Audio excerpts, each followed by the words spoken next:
14. Higher aspects of relationship. The word telepathy has been used primarily to cover the many phases of mental contact and the exchange of thought without the use of the spoken or written word or sign. However, what is thus understood in this modern usage does not cover the higher aspects of relationship within the universal mind. The third aspect, that of intelligence, is involved when interpretation of contact occurs. The second aspect, that of love-wisdom, is the factor which makes the higher impression possible, and this it does whilst that aspect is developing or in process of coming into functioning activity. During this developing process, only straight telepathy is possible, and this is of two kinds. 1. Sympathetic telepathy or immediate understanding, awareness of events, apprehensions of happenings, and identification with personality reactions. This is all connected with the solar plexus activity of the personality, and this. When the love nature or second aspect is unfolded or unfolding, becomes the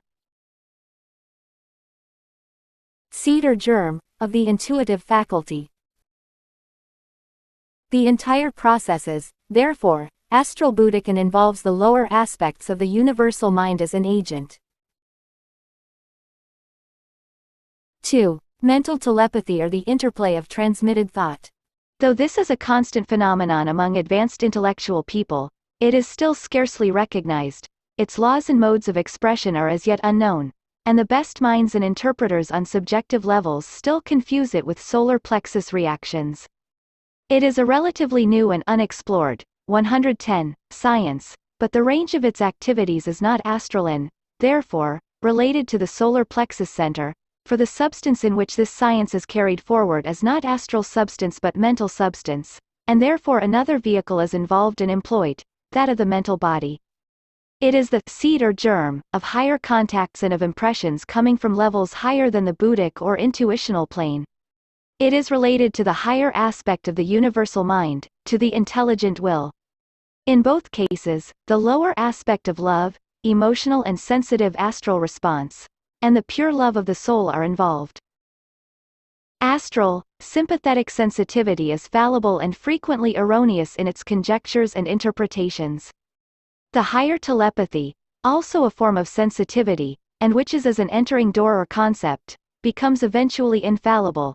In its earlier stages, where methods of interpretation and of deduction are concerned, it may prove frequently at fault. Straight mental telepathy is one of the highest demonstrations of the personality. It is in the nature of a bridging faculty, for it is one of the major steps towards the higher impression. It always presupposes a relatively high stage of mental development, and that is one reason why it is not yet regarded as a reputable, proved and provable capacity of the human being. In this case, the mind is truly the slayer of the real, and the sources and modes of subjective knowledge still remain in a dark area of the human consciousness. The normal processes of evolution will, however, prove incontrovertibly the existence of faculties which make the higher spiritual and subjective impressions possible, and eventually normal. This supreme science of contact can be, as already explained, broken up into the following phases, which are 111, all progressively developed from each other. Forget not the inevitable continuity which is the outstanding characteristic of the evolutionary process. 1. Astral sensitive awareness. This is based upon the reactions of the solar plexus, and the entire process is carried forward upon the astral plane and with astral substance. This, in its highest form, becomes the factor which later makes intuitive awareness and intuitive sensitivity possible. Then the process is carried forward in Buddhic substance. Aspirants are, at one stage of their development, strongly astral Buddhic in nature. This should be remembered. 2. Mental telepathy. This involves naturally two minds or several minds, and the process is carried forward in the substance of the mental plane. It is the factor which makes possible the activity which we call impression. This impression comes largely from certain aspects of the mental plane, such as a. The soul of the telepathic individual, using the knowledge petals of the egoic lotus, a high form of mental intelligence.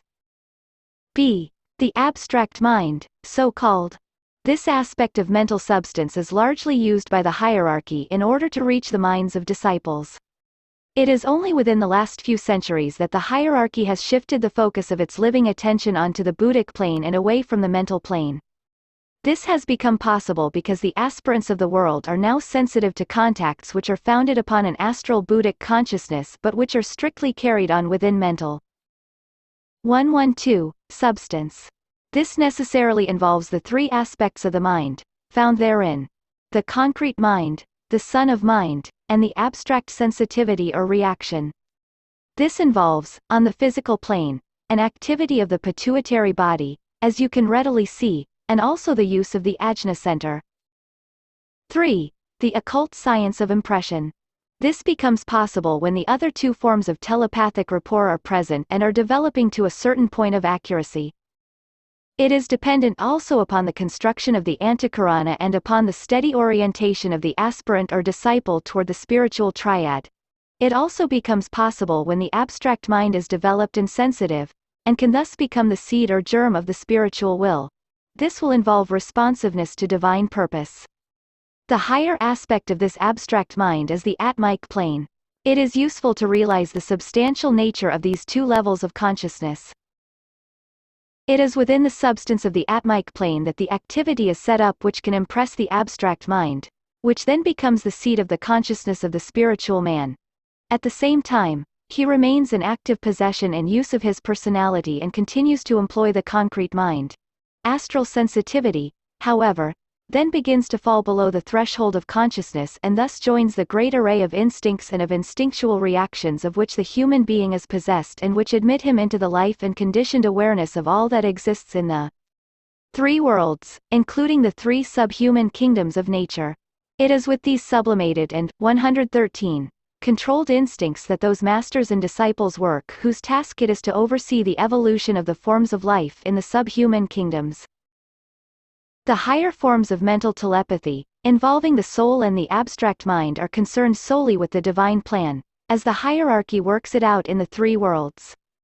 The science of impression is concerned, therefore, primarily, with the divine purpose as Shambhala is working it out, and also with those higher aspects of hierarchical work which are not concerned with work in the three worlds. This is a point upon which I would ask you to ponder. Today, owing to the curious evolutionary stage reached in the human kingdom, an intermediate aspect of the three above forms of impression has been instituted. It is like an interim period between full human expression and the full expression of the kingdom of souls.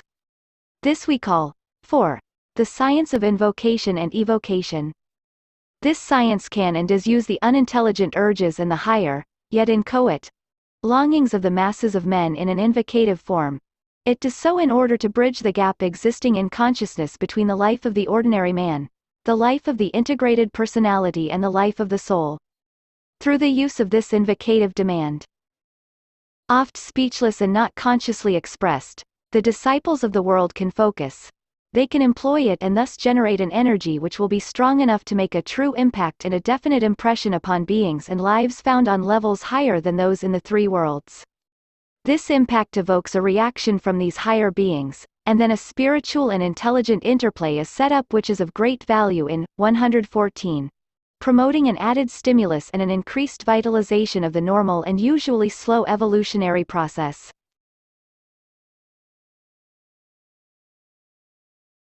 This is happening today in an acute form and accounts for much that is taking place in the world of human affairs at this time. The spreading stimulation is of a very intense nature. The invocative cry of humanity is not only the voiceless appeal which the hierarchical workers are everywhere mobilizing, but it finds expression also in all the plans and schemes, the formulated platforms, and the many groups and organizations which are dedicated to the betterment of human living. Certain basic concepts underlie every phase of the science of contact, and without them there would be no basis for any effort to master this science. Please grasp this fact. There are three which must always be borne in mind. 1. The medium through which the thought currents or impressions, from no matter what source, must pass in order to make an impact upon the human brain is the planetary etheric body. This is fundamental in its implications. This etheric vehicle makes all relationships possible, because the individual etheric body is an integral part of the vital body of the planet. This vital body is the medium also of all instinctual reactions, such as an animal will evidence when danger is around. The closer that this etheric body is interwoven, if I may use such a word, with the dense physical vehicle, the clearer will be the instinctual reaction, as in the illustration which I have given and which is based upon millennia of such reactions. The greater also will be the sensitivity and the more aptitude will there be for 115 telepathic contact and recognition of the higher impressions. It might also be added that the etheric body of a disciple or even of an advanced person can be so handled and dealt with that it can reject much that might otherwise impinge upon it, pass through it or use it as a channel. This training is automatic. Evidence of it can also be seen in the ability which the human mechanism possesses to tune out all contacts and impressions that it may not need, to which it is so accustomed that they do not even register, and all that it deems undesirable or not fit for consideration. The reason that true telepathic contact between minds is not more prevalent is due to the fact that few people think with an adequate clarity or with the energy required. They do not create true, concise or powerful thought forms or, if they do, these thought forms are not correctly directed towards the intended objective. When a man is a disciple and deliberately seeks to be impressed by his soul, by the master or by the spiritual triad, the task of the impressing agent is relatively simple. All the disciple has to do is to develop right receptivity, plus an intuitive intelligence which will enable him to make correct interpretations, and to recognize also the source of the communication or impression. This brings us to the second basic concept. 2. Sensitivity to impression involves the engendering of a magnetic aura upon which the highest impressions can play.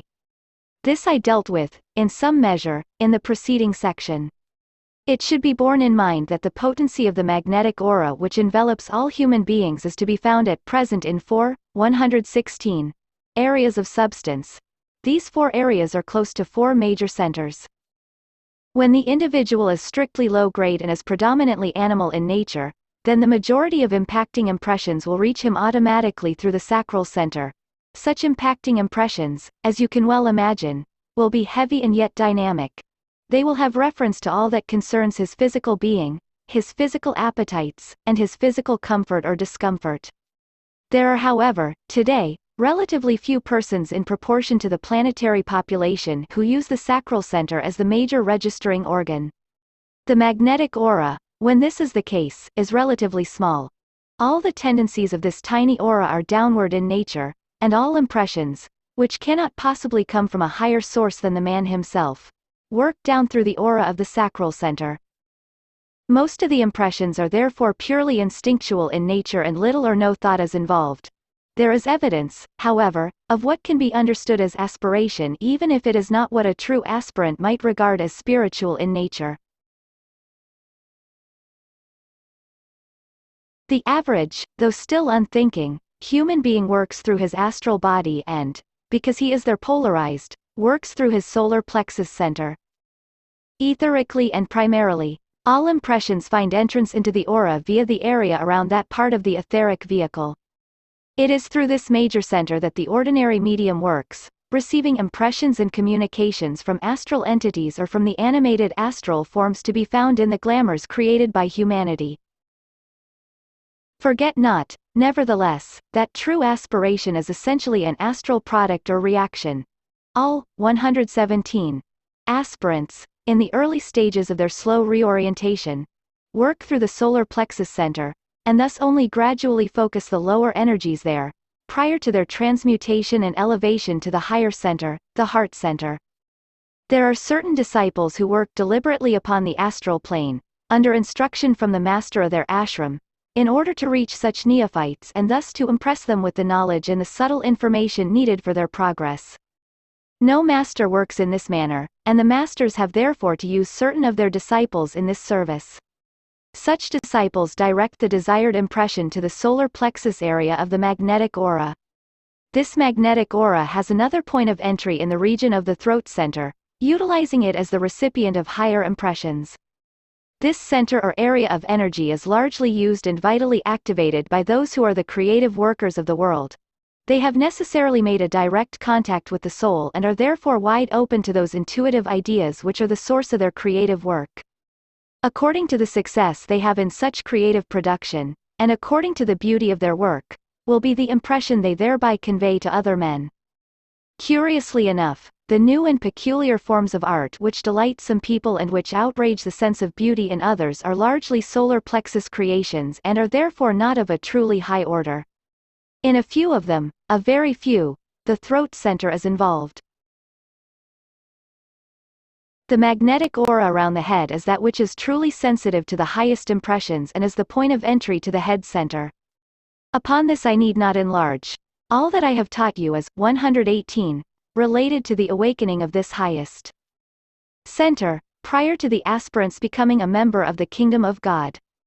The Ajna center is not involved and it will remain for several more centuries the agent of directed impression and not the objective of such impressions.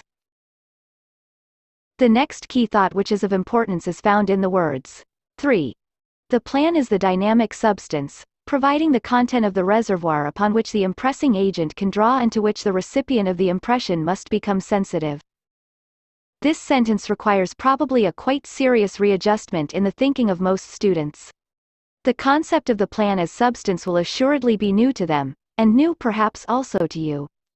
It is nevertheless a concept which they must endeavor to grasp. Let me phrase it somewhat differently. The plan constitutes or is composed of the substance in which the members of the hierarchy consistently work. Let us take this important concept and break it up into its component parts for the sake of clarity. I am strongly emphasizing these words because this concept is of an importance almost beyond human comprehension, and because its understanding may revise and revitalize your entire approach to the plan, and you will therefore be enabled to work in a fresh and in an entirely new manner. 1. The plan is substance. It is essentially substantial energy. And energy is substance and nothing else. 2. The substance, which is the plan, is dynamic in nature, and is therefore impregnated with the energy of will. 119. 3. The plan constitutes a reservoir of energized substance, held in solution by the will of Sanat Kumara and embodying his intangible purpose, intangible to us but not intangible to him. 4. It is this planetary substance upon which the impressing agents must draw.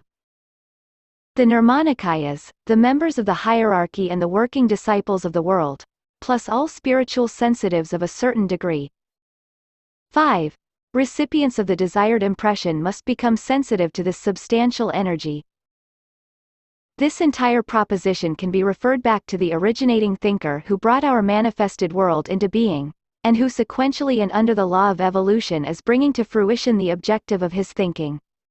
In the larger and wider sense, it is that sum total of the ocean of energies in which we live and move and have our being. This is the sevenfold body of the planetary logos.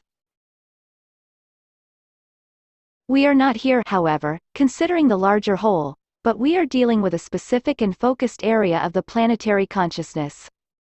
This is found midway between the highest plane whereon the council chamber of the Great Lord is found and the three planes which form the active arena for hierarchical work, the three levels of consciousness of the spiritual triad. This focused area has been precipitated by the agents of the divine will. They know the ultimate purpose of Sanat Kumara and hold it steadfastly in view, making it available to those masters of the wisdom who can act as the impressing agents of Sanat Kumara's will. These are the Manu, the Christ, and the Mahakohan, the Lord of Civilization. It might be said here that the three Buddhas of activity are the prime impressing agents and that the three great, 120, lords are the impressed recipients, at an exceedingly high level. This is the Atmic level of awareness, which is the area energized by the divine will. When dealing with the fifth point of revelation, Discipleship in the New Age, Volume 2, I said that it concerned itself with the highest aspect of the will, with that which produces the highest synthesis, the final synthesis. The planetary purpose is the eventual synthesis of the initial thought of the planetary logos, and to this thought we give always the unmeaning name of glory. This stands for all that we can conceive of the divine purpose. It is, for us, a blaze of glory. The human mind is at this stage, in time and space, unable to register any aspect of the purpose. All that we can do is to cooperate with the efforts of the hierarchy to activate those things and events which will make the manifestation of the purpose eventually possible. This purpose will constitute the ultimate revelation to the final root race of men. It therefore lies a very long way ahead of our present point in evolution. I will here make a statement which will probably convey nothing to the intelligence of the average disciple, but which may constitute a fruitful seed thought to the initiate who may read these words. The purpose of Sanat Kumara is created at present by the synthesis which the nature of the final 7 paths reveals. It is adapted in time and space to human intelligence by the presented plan, and, in the glory of consummation, the completed plan will reveal the purpose on all the 7 planes of evolution. Then evolution, as formulated and imposed by the hierarchy, will end and a greater dynamic expansion will take its place. You will note that all along the lines of teaching there comes an eventual merging and blending, and that, at a 121 certain point in the development of consciousness, the many lines of spiritual approach become the few lines of conscious spiritual awareness. So it is in relation to the detail of the evolutionary process, with the formulation of the hierarchical plan, and with the recognition of the purpose. Speaking practically, and that is always of major importance, it might be said that evolution controls the form of the purpose. The plan concerns the hierarchical recognition of the purpose, whilst the purpose is the synthetic thought which pours into the supernal consciousness of the Lord of the world along the 7 paths of which the masters become aware at a certain very high initiation. The 7 great energies flow into our manifested world along the lines of the 7 paths. These are not the direct energies of the 7 rays, because these concern consciousness in a most specific manner. They are the substantial energies of material expression and their origin concerns a great mystery. These 2 lines of energy, material energy and the energy of consciousness, when brought together by divine purpose, constitute the essential dualism of our manifested life. All that we are able to recognize of that purpose is the hierarchical plan, and this only disciples and advanced aspirants can judge and recognize.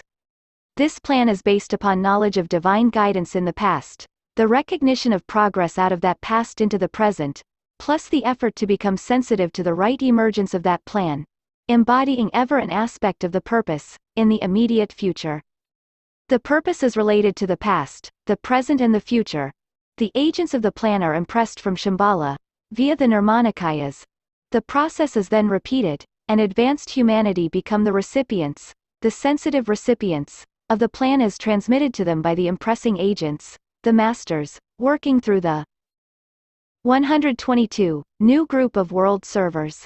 This group is the lower correspondence of the Nirmanakayas, the recipients of impression from Shambhala. See you, therefore, the beauty and the synthesis, the interdependence and the cooperative interplay which is demonstrated right through the chain of hierarchy from the very highest agent to the very lowest recipient of divine impression. The key to all this is energy. Energy is substance, and this substance is qualified by divine dynamic will. There is much to be learnt anent the will.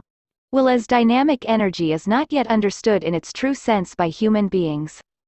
Mankind usually recognizes will as fixed determination. This is in reality their individual effort to impress substance, personal or environing, with their own self-will or with their well-intended effort to conform to what they believe to be the will of God, speaking symbolically. But men know nothing yet of the process of working with dynamic energized substance, for it basically impresses them and uses them as they become aware of the plan and thus come under the influence of the spiritual triad.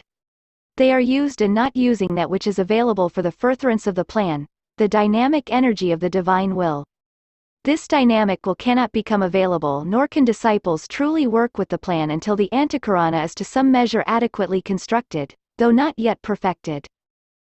It becomes of service, therefore, for the aspirant and the disciple to know the nature of the agents who can locate their magnetic aura and impress upon it their understanding of the plan.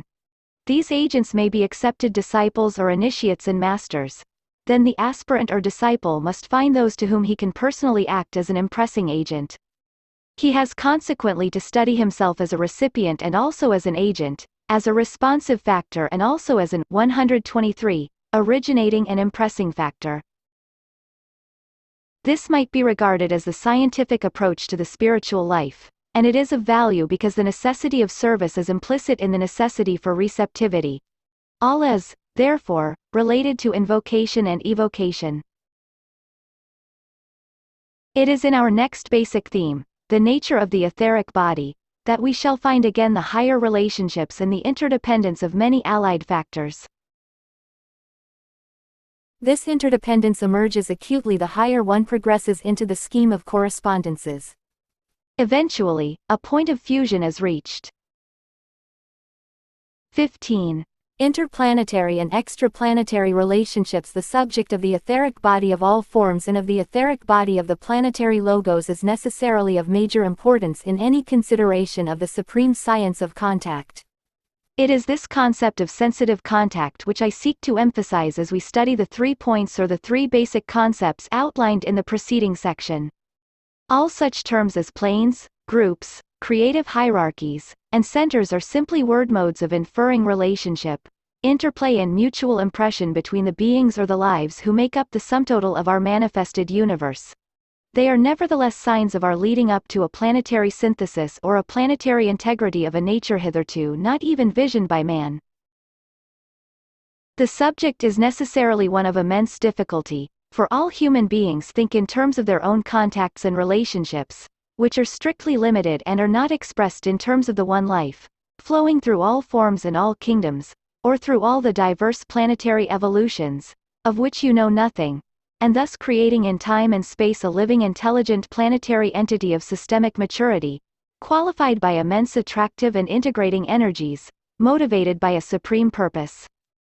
A purpose which is part of the vast purpose of the solar logos, working through the planetary logoi, and therefore responsible for the well-being and progressive evolution of all lives and groups of lives within the framework and the essential structure of our planet. The relation evoked is, as you can well imagine, interplanetary and extraplanetary. These terms mean little to 125, the average disciple, and he has to wait until the initiatory process puts him in a position where he can frankly evaluate the situation. Of the latter stages, we can know nothing. Only in the council chamber of Shambhala are these extra-planetary contacts and relationships recognizable. But one basic fact must be grasped, and that is that the medium of relationship and of contact is substance, and the effect of these relationships, carried on through this medium, is the gradual development and progressive unfoldment of the 3 divine aspects which all esotericists recognize, and of others which the coming millennia will reveal. The contributing factor, therefore, within and upon our planet is what we might regard as the 3 major centers of the planetary logos. 1. The head center, the dynamic agent of the extra-planetary purpose, the expression of the divine planetary will is focused in Shambhala. This is the energy of synthesis, the source of all planetary life. It connotes essential being. 2. The heart center, the agent of the plan of evolution. This is the expression of divine love or pure reason, the hierarchy. It is essentially the energy of attraction, the kingdom of souls. 3.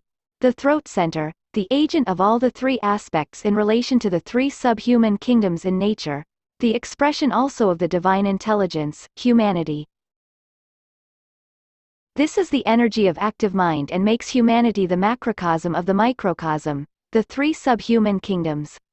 Humanity is to these kingdoms what the hierarchy is to the 4th kingdom in nature, the human kingdom. These are the elements of the occult science and, for students such as you, contain nothing new. Nevertheless, they 126 need to be seen in their triple relationship if the mode of working of the one life is to be grasped more clearly than is now the case. The aim of the entire evolutionary scheme is to bring these 3 centers into such a close relationship that the synthesis of the divine purpose can work out harmoniously on every possible, note that phrase, level of consciousness. If this can take place, then the basic thought, the fundamental proposition of the planetary logos can eventually be disclosed to man. May I remind you of the occult statement that every living being or manifested life From the planetary logos down to the tiniest atom, either has been, is, or will be a man. This has reference to the past, to the present and to the future of every manifested life. Therefore, the fact of humanity and of that for which humanity stands is probably the primary and major aspect of the divine purpose. Pause and think about this statement. It is, therefore, the first clear fact which indicates the measure and the magnitude of a human being, and until two other facts are sequentially revealed to us, it will not be possible correctly to gauge the wider aspects of the purpose of Sanat Kumara.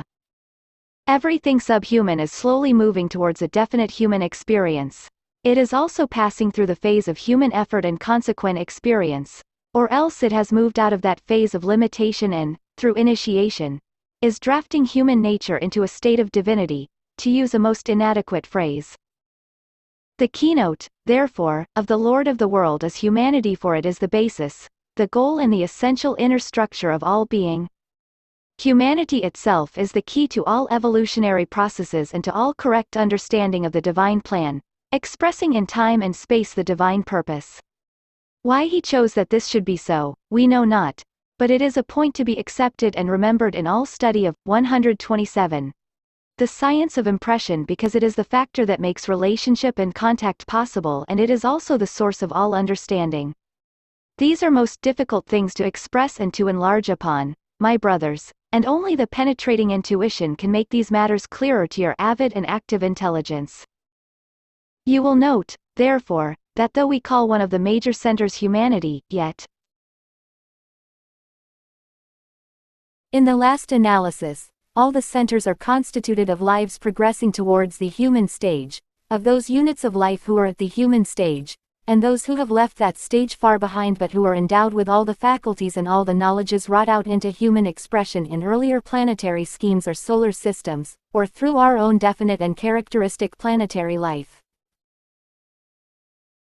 Because of this uniformity of experience, the art of contact and the science of impression become entirely possible and normally effective. The great and omnipotent lives in Shambhala can impress the omniscient lives and lesser lives in the hierarchy because they share a common humanity. The hierarchical workers or masters and initiates can consequently impress humanity because of shared experience and understanding. Then the lives that compose the human family present the goal to the subhuman kingdoms and can, and do, impress them because of basic instinctual tendencies which are expressed in the human group but which are latent instinctual tendencies and potential assets in the three subhuman groups. This teaching has always been implicit in the esoteric doctrines but has not been sufficiently emphasized, owing to the point in evolution of mankind. Today, mankind has made such progress that these points can be made effectively. I would call to your attention that this was the keynote of the Gospel story, the human divine nature of the Christ, 128, relating him to the Father through his essential divinity, and also to man through his essential humanity. The Christian Church gave a wrong slant to the teaching by making Christ appear as unique, though the higher criticism, deemed so shocking 50 years ago, has done much to correct this false impression. The outstanding characteristic of humanity is intelligent sensitivity to impression. Ponder on this definite and emphatic statement. The work of science is, after all, simply the development of the knowledge of substance and of form. This knowledge will make it possible for humanity eventually to act as the major impressing agent in relation to the three subhuman kingdoms in nature.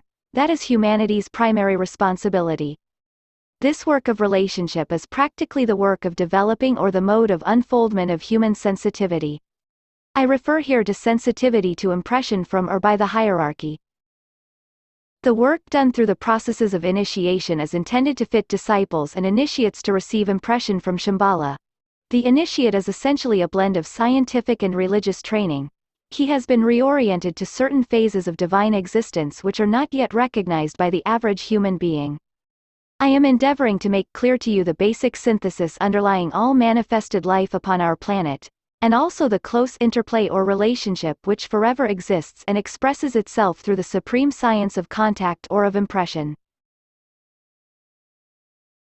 The three great centers are in close relationship at all times, even if this is not yet recognized by the intelligent disciple. an unbroken series of impressions is ever present, relating one center to another and bringing about an evolutionary unity of objective, and developing, with exceeding rapidity at this time, a secondary science, that of invocation, 129, and evocation. This science is in reality the science of impression in activity and not simply in theory. The first great invocation was uttered by the planetary logos when he expressed the desire to manifest and thus invoked and brought to himself the substance needed for his designed expression. That started the chain of being or of hierarchy. Interrelation was then set up between all, substantial, units. The more potent and the more dynamic and greater could then impress the lesser and the weaker until gradually, as the eons swept by, the 7 centers were created and were in close impressionable relationship. Of these 7 we are at this time considering only 3. The others we know very little about, for they are largely composed of units of the Diva evolutions, and I would ask you to note the plurality there, and of subhuman lives, working under impression from the head, the heart and the throat centers of the planetary logos. Students are apt to make their thinking unduly complicated when they seek to itemize and define, to separate into academic groups and brackets the multiplicity of energies with which they feel confronted when considering the planetary and the human centers. I would advise you that you think simply and, certainly, at first, in terms of the 3 major energies as they emanate from some center, become impressing agents, and then are again transmitted or stepped down. 1. The dynamic electrical energy of life itself or divine potency, of embodied purpose, expressing through evolutionary manifestation the divine will. It might be well to realize that purpose emanates from the cosmic mental plane and is the all-inclusive, synthetic, motivating principle which expresses itself as the divine will upon the cosmic physical plane, the 7 planes of our planetary life. This dynamic energy focuses itself through the lives or beings. Until the divine purpose has been achieved, the planetary logos holds all in manifestation through the potency of his will, and animates all forms with electric fire. Knowledge of this will and purpose comes to the student who is constructing the Antakarana and who is, therefore, coming under the control of the spiritual triad, the threefold expression of the monad. 2. The attractive magnetic solar energy to which we give the quite unsuitable name of love. It is this energy which constitutes the cohering, unifying force which holds the manifested universe or planetary form together and is responsible for all relationships. It is this energy which is the soul of all things or of all forms, beginning with the anima mundi and reaching its highest point of expression in the human soul, which is the constituent factor in the 5th kingdom in nature, the kingdom of God or of souls. An understanding of this human potency comes as a man makes contact with his own soul and sets up a stable relationship with that soul. Then he becomes a soul-infused personality. As you well know, the threefold personality is to the soul what the spiritual triad is to the monad, a clear medium of expression. Most students are or should be today occupied with this attractive energy, for until they have mastered the desire nature and have transmuted it into aspiration and soul control, they cannot hope to comprehend the dynamic energy of electric fire. This attractive magnetism is the energy dominating and controlling the hierarchy. 3. The intelligent activity of fire by friction. Students would be well advised to reread a treatise on cosmic fire where I deal at length with these 3 conditioning energies. This third energy is the basic energy expressing itself in the 3 worlds and in the 4 kingdoms in nature, climaxing its expression in the creative energy of the human kingdom. 131. This energy emanated originally, as far as our solar system and our planetary scheme are concerned, in the first solar system and is the best proven and the best known energy in manifestation.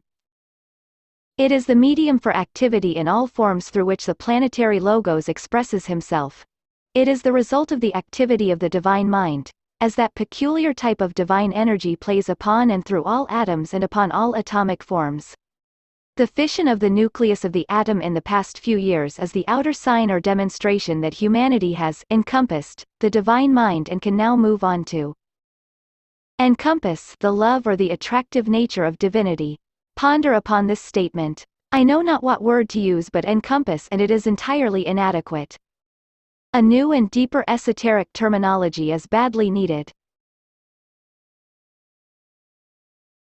If you will work with and reflect upon these three fundamental energies and search for their expression within yourself, you will greatly simplify your occult thinking. Let me here make a few more statements which you have perforce to accept hypothetically, but which can nevertheless be substantiated by you if you arrive at an understanding of the law of analogy or of correspondences, and if you will also accept the truism that the microcosm reflects the macrocosm and, therefore, each human being is related to deity through essential similarity. Statement 1. Dynamic electric energy entered into our planetary sphere from extraplanetary sources and from a point of definite focus upon the cosmic mental plane. This energy was paralleled by a secondary energy from the Sun, Sirius, thus accounting for the dualism of manifestation. Statement 2. This energy expanded outward from its central focus, the center called Shambhala, and in this expansion, 132, became the agency which impressed the plan upon the serving hierarchy. The plan is that measure of possibility of immediate importance which the divine purpose can present at any given moment in time and space. Statement 3. This process of expansion set up another focal point of energy, and the heart center of the planet, the hierarchy came into being. Thus two centers were created and en rapport, which constitutes a major event upon the involutionary arc. To this, little attention has hitherto been paid. It coincided with the advent or the arrival of the Lords of Flame from the alter ego of our Earth, the planet Venus. They created the nucleus of the hierarchy which, in that far, very distant time, consisted of only 49 members. These were advanced human beings and not souls awaiting incarnation in human form on Earth, as was the case with the vast majority of these visiting solar angels. Statement 4. Alignment between the head center and the heart center upon the involutionary arc was thus set up. Another expansion took place which resulted, as you know well, in the creation of a new kingdom in nature, the fourth or human kingdom. This kingdom was destined to become and is today the third major center in the planetary life. Then another alignment, but one which is still contained upon the involutionary arc, took place. Statement 5. Today, an evolutionary alignment is taking place. The planetary center which we call humanity is active and vibrant, and it is now possible to progress along the upward way and create the line which links the lesser with the higher, permitting thus an interplay. Men are rapidly moving out of the human center into 133, the hierarchical center. The mass of men are responding to spiritual impression. Statement 6. At the same time, the heart center of the planetary logos, the hierarchy, whilst it is being responsive to the invocation of the throat center, humanity, is becoming increasingly evocative and is itself attaining a much higher contact and alignment with the head center of the planetary logos. It is, therefore, capable of receiving a constantly developing dynamic impression from Shambhala. Statement 7. Thus a great alignment is being achieved through the relationship and the interplay going on between these three major planetary centers. This produces a constant inflow of energies from several different sources, and these energies galvanize these three centers into a new and increased activity. Invocation is arising all the time between these centers and producing a consequent evocation of impressing energies. In these 7 statements, you have depicted a pattern of the present planetary work or the present logoic thesis. An involutionary alignment, the guarantee of future successful alignments, constitutes most ancient history. An evolutionary alignment in which all three centers are involved is constantly producing an interplay of energies as well as a constantly successful impression of one center upon another. Humanity, as the throat center of the planetary logos and the prime planetary creative agency, which modern science demonstrates, invokes the heart center, the hierarchy, and then receives the needed impression which will result in the developing civilizations and cultures as well as the eventual appearance on Earth of the fifth or spiritual, 134, kingdom. The hierarchy or the planetary heart center invokes Shambhala, the planetary head center, and the plan, as an expression of the purpose, is impressed upon the hierarchical consciousness. If there is redundancy in these various comments of mine, it is entirely intentional. Repetition serves the purposes of accurate presentation where esotericism is concerned. As the invocative system spreads and a greater alignment is attained, Shambhala, the planetary head center, invokes energies outside the planetary life, and the inflow of cosmic and solar energies will be very much greater. For this the esotericists of the world must be prepared. It will also produce the advent or appearance of many avatars, bringing with them many and very different kinds of energies to those which hitherto have controlled human affairs and the events and evolution of the other, the subhuman kingdoms in nature. With the reappearance of the Christ as the focal point or the supreme agent of the planetary heart center, a new era or divine epoch will be instituted. The avatar of synthesis will draw very close to humanity, and he will inaugurate the reign of avatars, who will be embodied purpose and spiritual will. They will initiate both the hierarchy and humanity into phases of the divine character of which, at present, nothing is known and for which we have no terminology that could convey the exact facts and nature. All that I am attempting to do here is to give you a general outline of events which may lie centuries ahead but which will inevitably occur, once the Christ is again in physical presence and recognition on earth. HPB speaks in the secret doctrine of the three periodical vehicles, referring as he does so to the monad, the soul and the personality. He is dealing, therefore, with the 9 aspects of divinity which connote the 9 major initiations and those divine characteristics through which, 135, the 3 major aspects of divinity reflect themselves.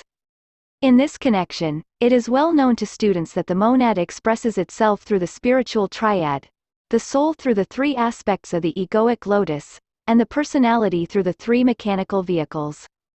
It will be obvious to you surely that these 3 periodical vehicles are under the influence or impression of the 3 major planetary centers and are, therefore, finally conditioned by the 3 major energies to which I referred earlier in this section. I do not feel it to be necessary to enlarge upon this basic relation. It is that which integrates the human soul into the vast general whole and makes the individual an intrinsic part of the sum total. There is one aspect of the science of impression upon which I have not yet touched, and that is the place of the centers as focal points, as transmitters or as agencies for the 7 ray energies. It is known to esotericists that each of the 7 centers comes under the influence or is the recipient of some ray energy, and there is a general acceptance of the fact that the head center is the agent of the first ray of will or power, the heart center is the custodian of second ray energy of love wisdom, whilst the third ray of active creative intelligence passes through and energizes the throat center. These rays of aspect do find expression through the 3 centers above the diaphragm, and, on the larger scale, through Shambhala, the hierarchy and humanity. It is, however, equally true that Shambhala is primarily second ray as it is expressed, because that is the ray of the present solar system of which Shambhala is a part, and that the first ray, or its dynamic life aspect, is focused in the heart, for the heart is the center of life.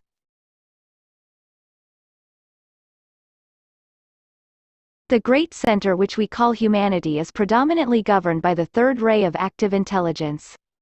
This ray energy arrives at the throat center via the head and the heart centers. I, 136, am pointing this out for 2 reasons which must form part of your thinking as you study this science. 1.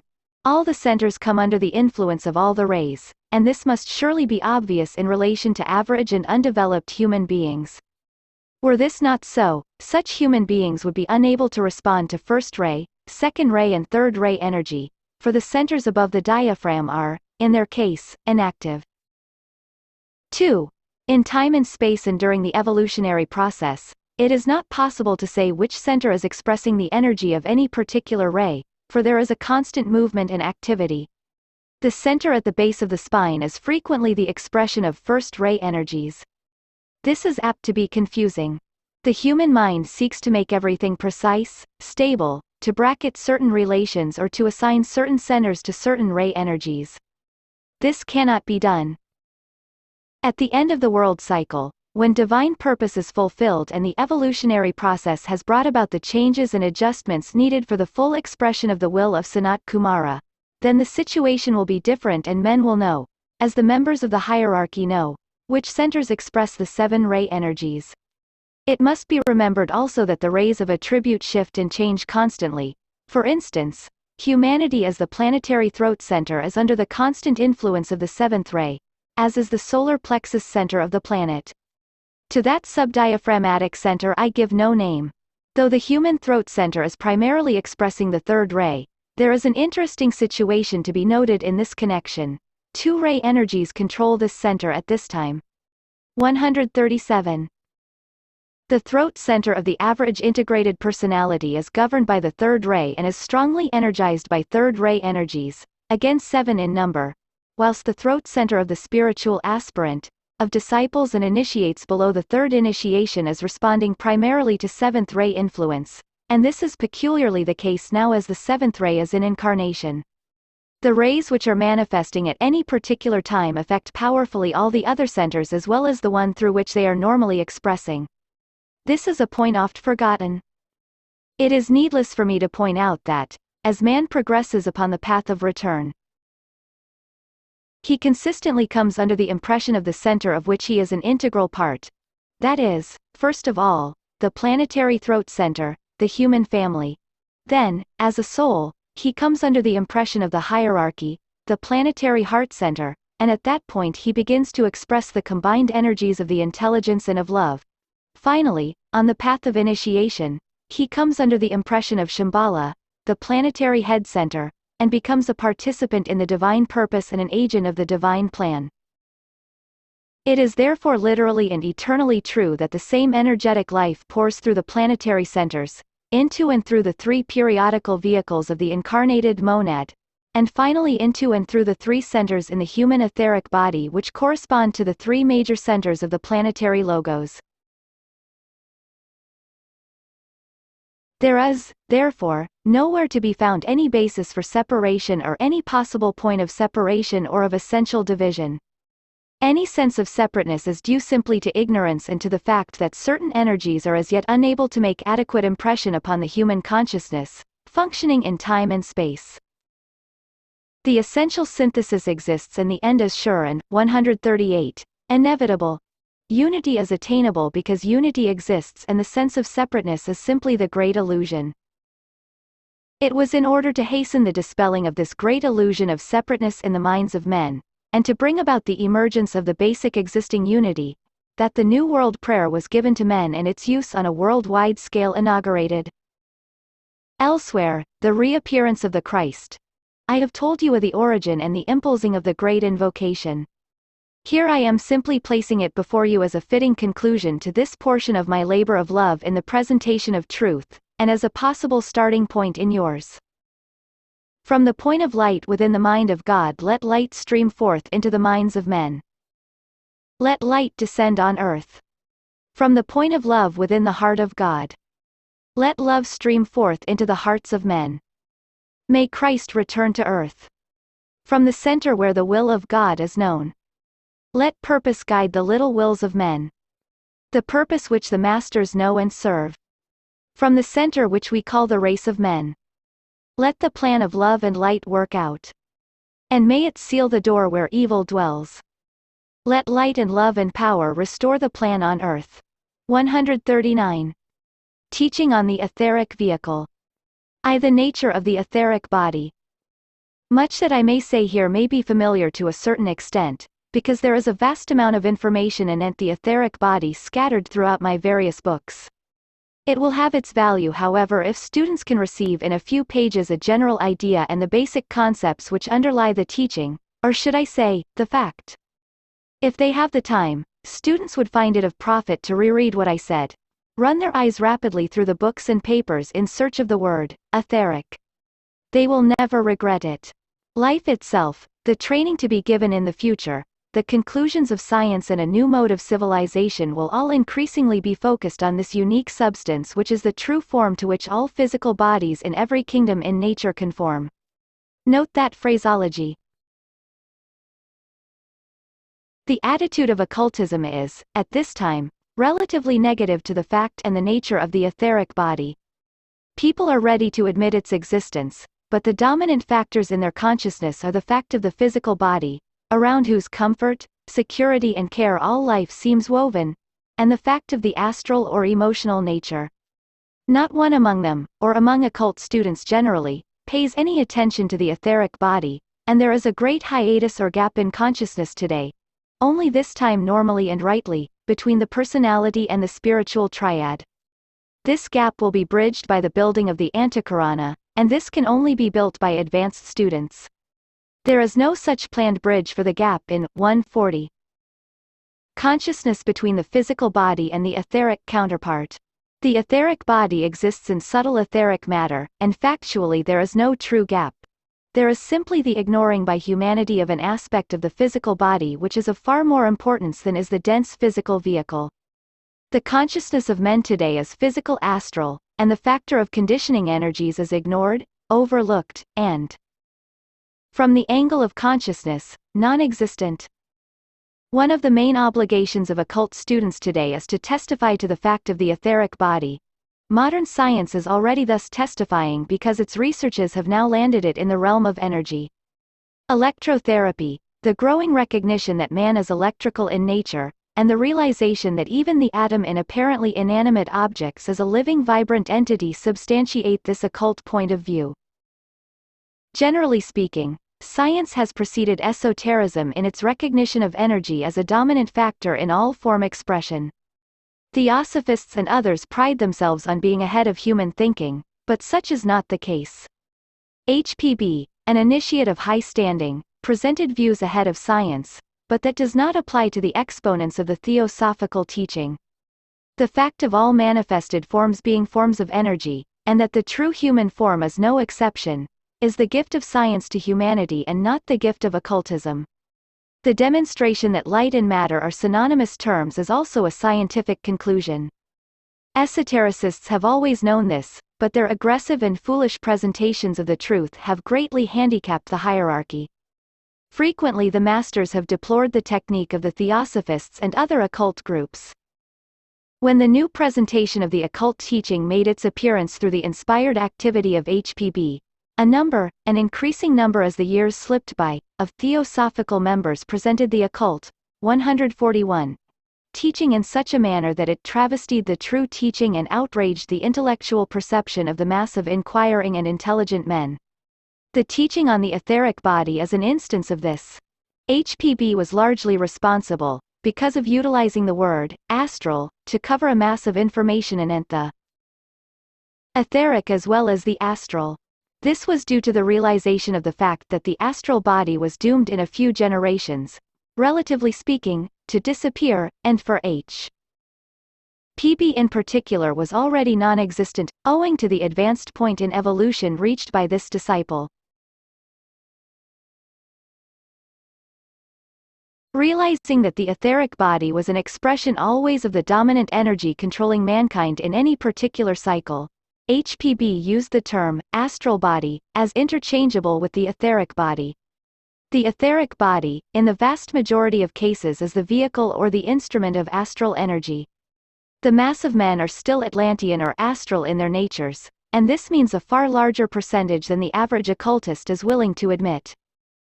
HPB was, however, truthful and knew that at that time and for several hundred years afterwards, probably about 300 years, the astral body would continue to govern the mass of human reactions and their consequent daily life expression. Hence the apparent confusion in the writings between these two bodies. Here is a basic statement, one that is so basic that it governs and controls all thinking anent the etheric body. The etheric body is primarily composed of the dominant energy or energies to which the man, the group, the nation, or the world reacts in any particular time cycle or world period. If you are to understand clearly, it is essential that I lay down certain propositions anent the etheric body which, 142, should govern all the student's thinking. If they do not, he will be approaching the truth from the wrong angle.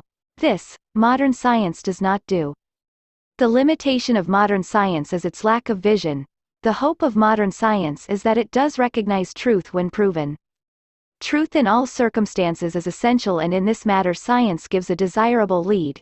Even though it ignores and despises occultism, occult scientists handicap themselves either because of their presentation of the truth or because of a false humility.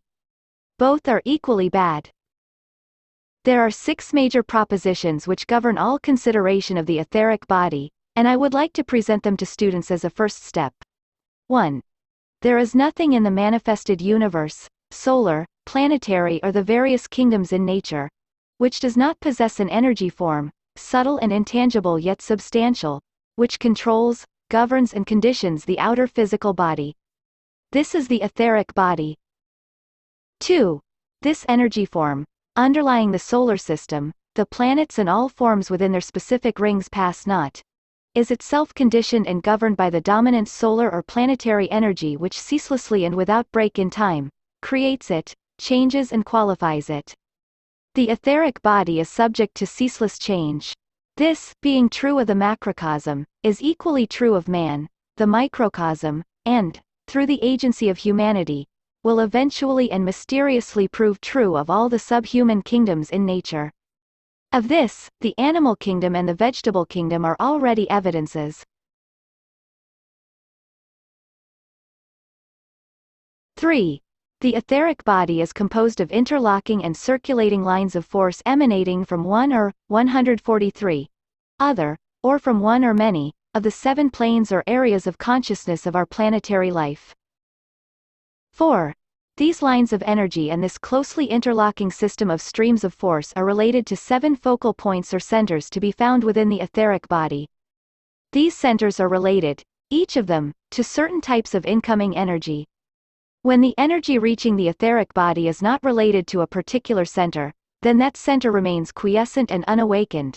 When it is related and the center is sensitive to its impact, then that center becomes vibrant and receptive and develops as a controlling factor in the life of the man on the physical plane. 5. The dense physical body, composed of atoms, each with its own individual life, light and activity, is held together by and is expressive of the energies which compose the etheric body. These, as will be apparent, are of 2 natures. A. The energies which form, through interlocked lines of forceful energy, the underlying etheric body, as a whole and in relation to all physical forms. This form is qualified then by the general life and vitality of the plane on which the dweller in the body functions, and therefore where his consciousness is normally focused. B.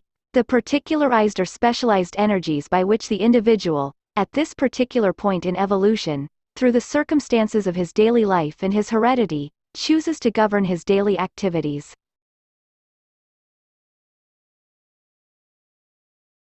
6. The etheric body has many centers of force, responsive to the manifold energies of our planetary life, but we shall consider only the 7 major. 144. Centers which respond to the inflowing energies of the 7 rays. All lesser centers are conditioned by the 7 major centers. This is a point which students are apt to forget. It is here that knowledge of the egoic and of the personality rays is of prime usefulness. It can be seen, therefore, how exceedingly important this subject of energy becomes, because it controls and makes the man what he is at any given moment, and likewise indicates the plane on which he should function, and the method whereby he should govern his environment, circumstances and relationships. If this is grasped by him, it will enable him to realize that he will have to shift his whole attention from the physical or the astral planes onto the etheric levels of awareness. His objective will then be to determine what energy should control his daily expression, or energies, if he is an advanced disciple. He will realize also that as his attitude, attainment and comprehension shift to ever higher levels, his etheric body will be constantly changing and responding to the newer energies. These energies he will be willfully bringing in. This is the right use of the word, willful. It is not easy for the average seer or clairvoyant to distinguish the etheric body from its environment or to isolate its particular type of energy or livingness, for the reason that its automaton, the physical body, being composed of vibrant energetic atoms, is itself in constant movement, and such movement involves a necessary radiation as a consequence. Animal magnetism is an illustration of this radiation. This emanation from the dense physical body normally and naturally mingles with the energies of the etheric body, and thus only the trained seer can differentiate between the 2, particularly within the physical body itself. From one point of view, the etheric body can be looked at in 2 ways. First, as it interpenetrates, underlies and occupies the entire physical organism, and, secondly, as it extends beyond the physical form and surrounds it like an aura. According to the point in evolution will be the extent of the area which the etheric body covers beyond the outside of the physical body. It may extend for a few or many inches. It is only in this area that the vital body can be studied with relative ease, once the emanatory activity of the physical atoms is offset or allowed for. Within the physical body, the network of the etheric body is to be found permeating every single part. It is peculiarly associated at this time with the nervous system, which is fed, nourished, controlled and galvanized by its etheric counterpart. This counterpart is present in millions of tiny streams or lines of energy, to which the Eastern occultist has given the name, nadis. These nadis are the carriers of energy. They are in fact the energy itself and carry the quality of energy from some area of consciousness in which the dweller in the body may happen to be focused. This may be the astral plane or the planes of the spiritual triad, for none of the energies can control the physical body from any plane, no matter how high, except in this manner. According to the focus of the consciousness, the psychic state of awareness, the potency of aspiration or desire, and the point in evolution or the spiritual status, so will be the type of energy carried by the nadis, passing from them to the outer nervous system. This general proposition must be accepted, for the whole subject is as yet too intricate, and the mechanism of observation of the student too undeveloped, for me to enter into greater detail. This will suffice as an initial hypothesis upon which to work. The amount of energy and the type of energy controlling any aspect of the nervous system is conditioned by the 146 center in its immediate area. A center is a distributing agency, in the last analysis. Even though that energy will affect the entire body, the center most responsive to the quality and type will potently affect the nadis, and therefore the nerves, in its immediate environment. It must always be remembered that the 7 centers are not within the dense physical body. They exist only in etheric matter and in the etheric so-called aura, outside the physical body. They are closely related to the dense physical body by the network of nadis. 5 of the centers are to be found in the etheric counterpart of the spinal column, and the energy passes, through large and responsive nadis, through the vertebrae of the spine and circulates then throughout the etheric body as it is interiorly active within the physical vehicle. The 3 head centers exist, one just above the top of the head, another just in front of the eyes and forehead, and the third at the back of the head, just above where the spinal column ends. This makes 8 centers but is in reality 7, as the center at the back of the head is not counted in the initiation process, any more than is the spleen. The powerful effect of the inflow of energy, via the energy body, has itself automatically created these centers or these reservoirs of force, these focal points of energy, which the spiritual man must learn to use and through the means of which he can direct energy where needed. Each of these 7 centers has appeared in the course of human evolution in response to energy from one or other, or from several, of the 7 rays. The impact of these rays upon the etheric body, emanating as they do periodically and ceaselessly from the 7 rays, is so potent that the 7 areas in the etheric body become more highly sensitized than the rest of the vehicle, and these in due time develop into responsive distributing centers. The effect of these 7 centers upon the physical body in due time produces a condensation or a 147 state of what is called attracted response from dense matter, and thus the 7 major sets of endocrine glands slowly came into functioning activity. It must here be remembered that the whole development of the etheric body falls into 2 historical stages. 1. That in which the etheric energy, flowing through responsive centers and creating the endocrine glands as a consequence, gradually began to have a definite effect upon the bloodstream. The energy worked through that medium solely for a very long time. This still remains true, for the life aspect of energy animates the blood, through the medium of the centers and their agents, the glands. Hence the words in the Bible that the blood is the life. 2. As the race of men developed, and consciousness grew greater and certain great expansions took place, the centers began to extend their usefulness and to use the nadis, and thus to work upon and through the nervous system. This produced conscious and planned activity upon the physical plane, commensurate to the man's place in evolution. Thus the incoming energy forming the etheric body created a needed etheric mechanism with its corresponding dense physical counterparts. It therefore, as will be noted from its relationship to the blood via the glands, and to the nervous system via the nadis, both through the medium of the 7 centers, became the transmitter of 2 aspects of energy, one of which was kama manasic, desire lower mind, and the other atmic buddhic, spiritual will, spiritual love, in the case of advanced humanity. Herein lies full opportunity for all, as the law of evolution proceeds to dominate all manifestation. What is true of the macrocosm is true also of the microcosm. 2. The basis of non-separateness. The use of the creative imagination is of value here. It may not give a true picture on all points, but it will convey one great reality. The reality to which I refer is that there is no possible separateness in our manifested planetary life, or elsewhere for that matter, even beyond our planetary ring pass not. The concept of separateness, of individual isolation, is an illusion of the unillumined human mind. Everything, every form, every organism within all forms, all aspects of manifested life in every kingdom in nature, is intimately related each to each through the planetary etheric body, of which all etheric bodies are integral parts, which substands all that is.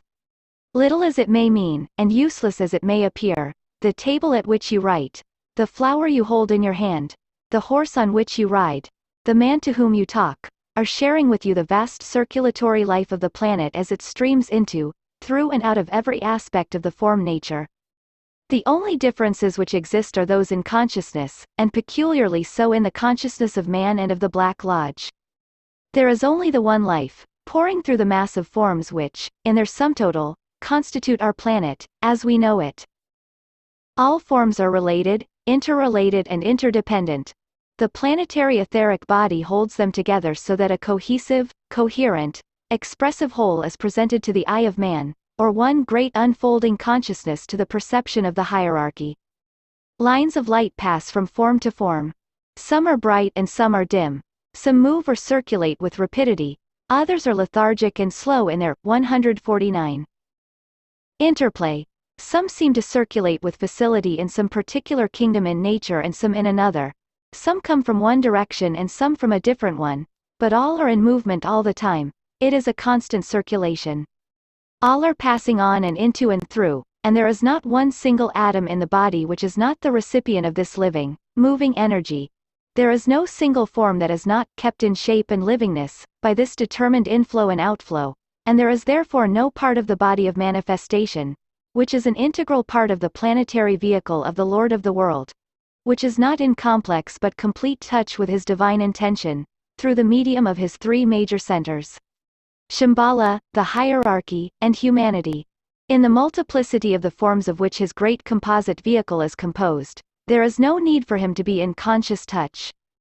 It is, however, possible, should he so desire it, but it would profit him not, any more than it would profit you to be in conscious touch with some atom in some organ of your physical body. He works, however, through his 3 major centers, Shambhala, the planetary head center, the hierarchy, the planetary heart center, and humanity, the planetary throat center.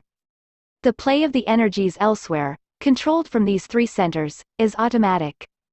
The objective of the circulating energies, as it appears to us when we seek to penetrate divine purpose, is to vivify all parts of his body, with the view of promoting the unfoldment of consciousness therein. This is basically true from the angle of Shambhala. Where the will of God is known, it is partially true of those members of the hierarchy who sense the purpose and formulate the plan and then present it in an understandable form to the lesser initiates and disciples and aspirants. These 2 groups work entirely on the consciousness side, which motivates and directs, as needed, the moving, 150. Circulating energies. This is not true of the bulk of humanity, who are conscious but only conscious within their ring pass not, and are therefore fundamentally separated off by their emphasis upon form as it exists in the 3 worlds, the dense physical levels of the cosmic physical plane. On the lowest of these levels, the outer physical form reacts and responds to the circulating energies through the medium of the etheric energy which comes from the lowest of the 4 levels of the etheric plane. Gradually the consciousness within these forms reacts to the nature of the outer vehicle as it is impulsed from etheric levels, and a profoundly significant development takes place. This development, to make a wide generalization, falls into three categories. 1. The outer form changes under the impact of the etheric energies entering in, passing through and disappearing from, ceaselessly eon after eon, the form. The energy that is there 1 minute is gone the next. 2. This ceaseless play of energy varies in time and space, and moves lethargically, rapidly or rhythmically according to the type or nature of the form through which it is at any moment passing. 3. The energy of the etheric plane changes considerably as the eons pass away, according to the direction or the source from which it comes. The directing energy alters significantly as evolution proceeds. Students have been apt to speak simply of the etheric body as an entire integral entity and as constituted solely of etheric substance, forgetting that the etheric body is the medium for the transfer of many types of energy. They forget the following facts. 151. 1. That the etheric body is itself composed of 4 types of substance, each of which is definitely specialized and found on one or other of the etheric levels. 2.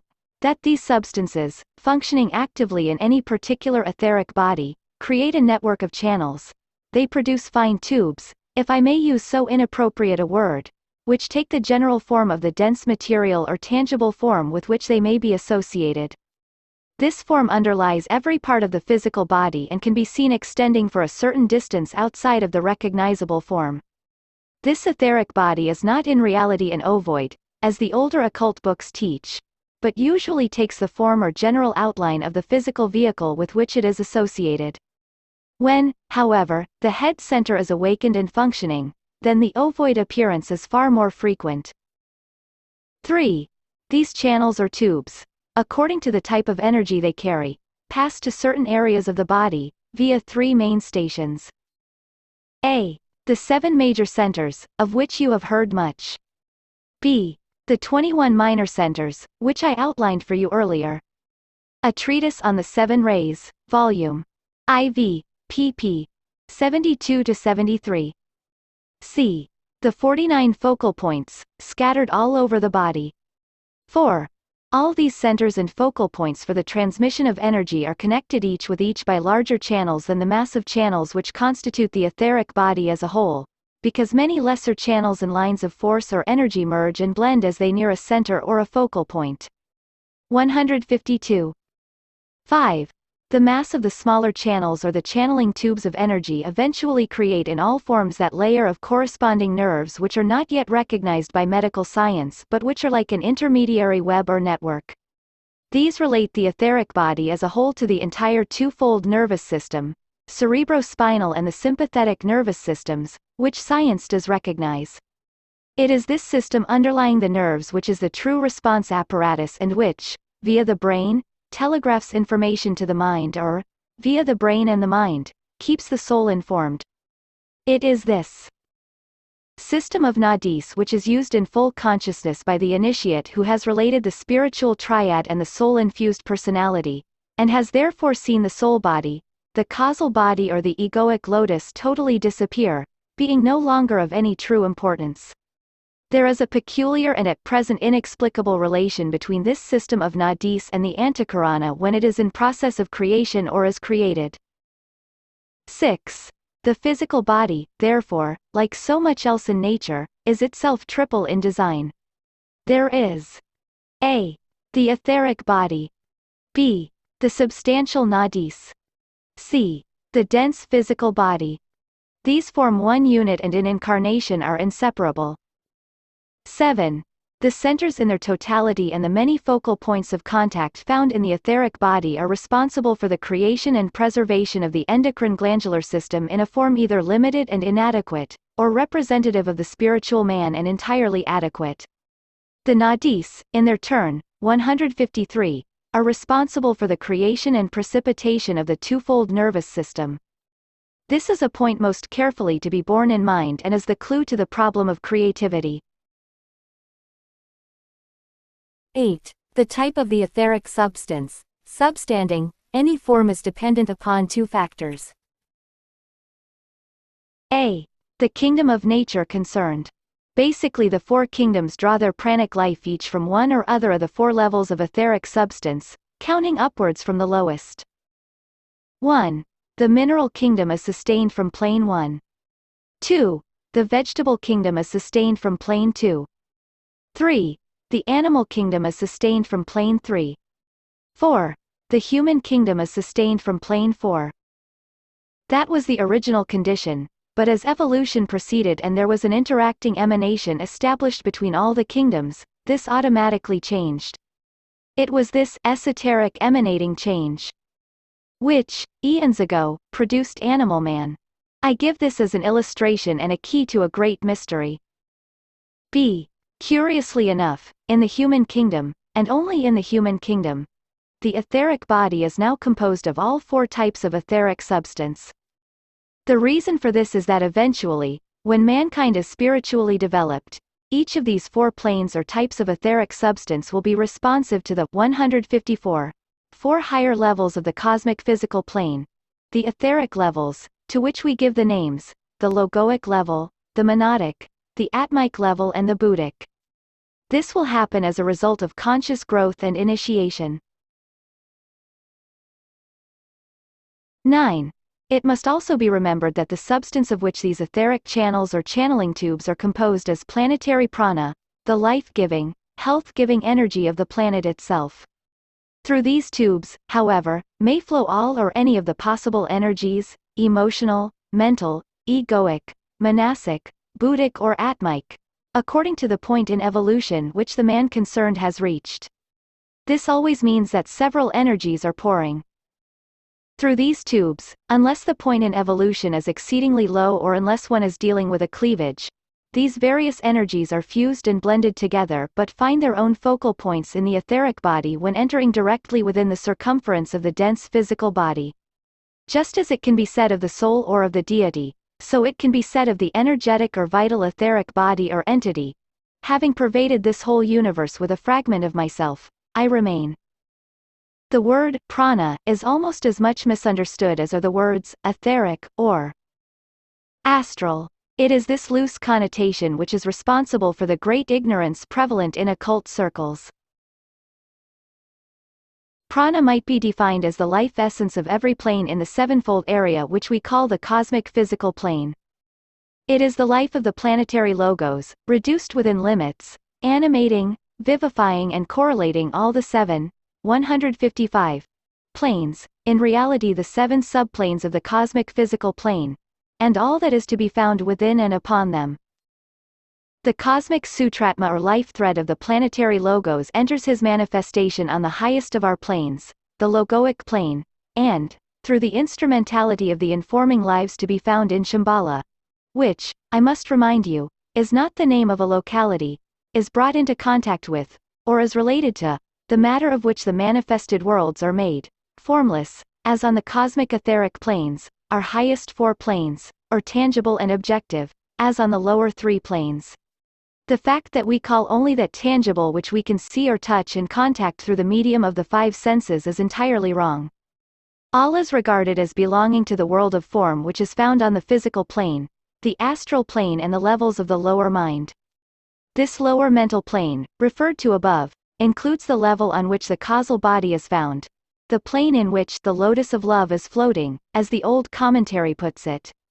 All that lies above that on mental levels, and on up to the highest of the cosmic physical planes, is formless. These distinctions must be most carefully borne in mind. There is within the human body a wonderful symbol of distinction between the higher etheric levels and the lower so-called physical levels. The diaphragm exists, separating that part of the body which contains the heart, throat and head, plus the lungs, from all the rest of the organs of the body.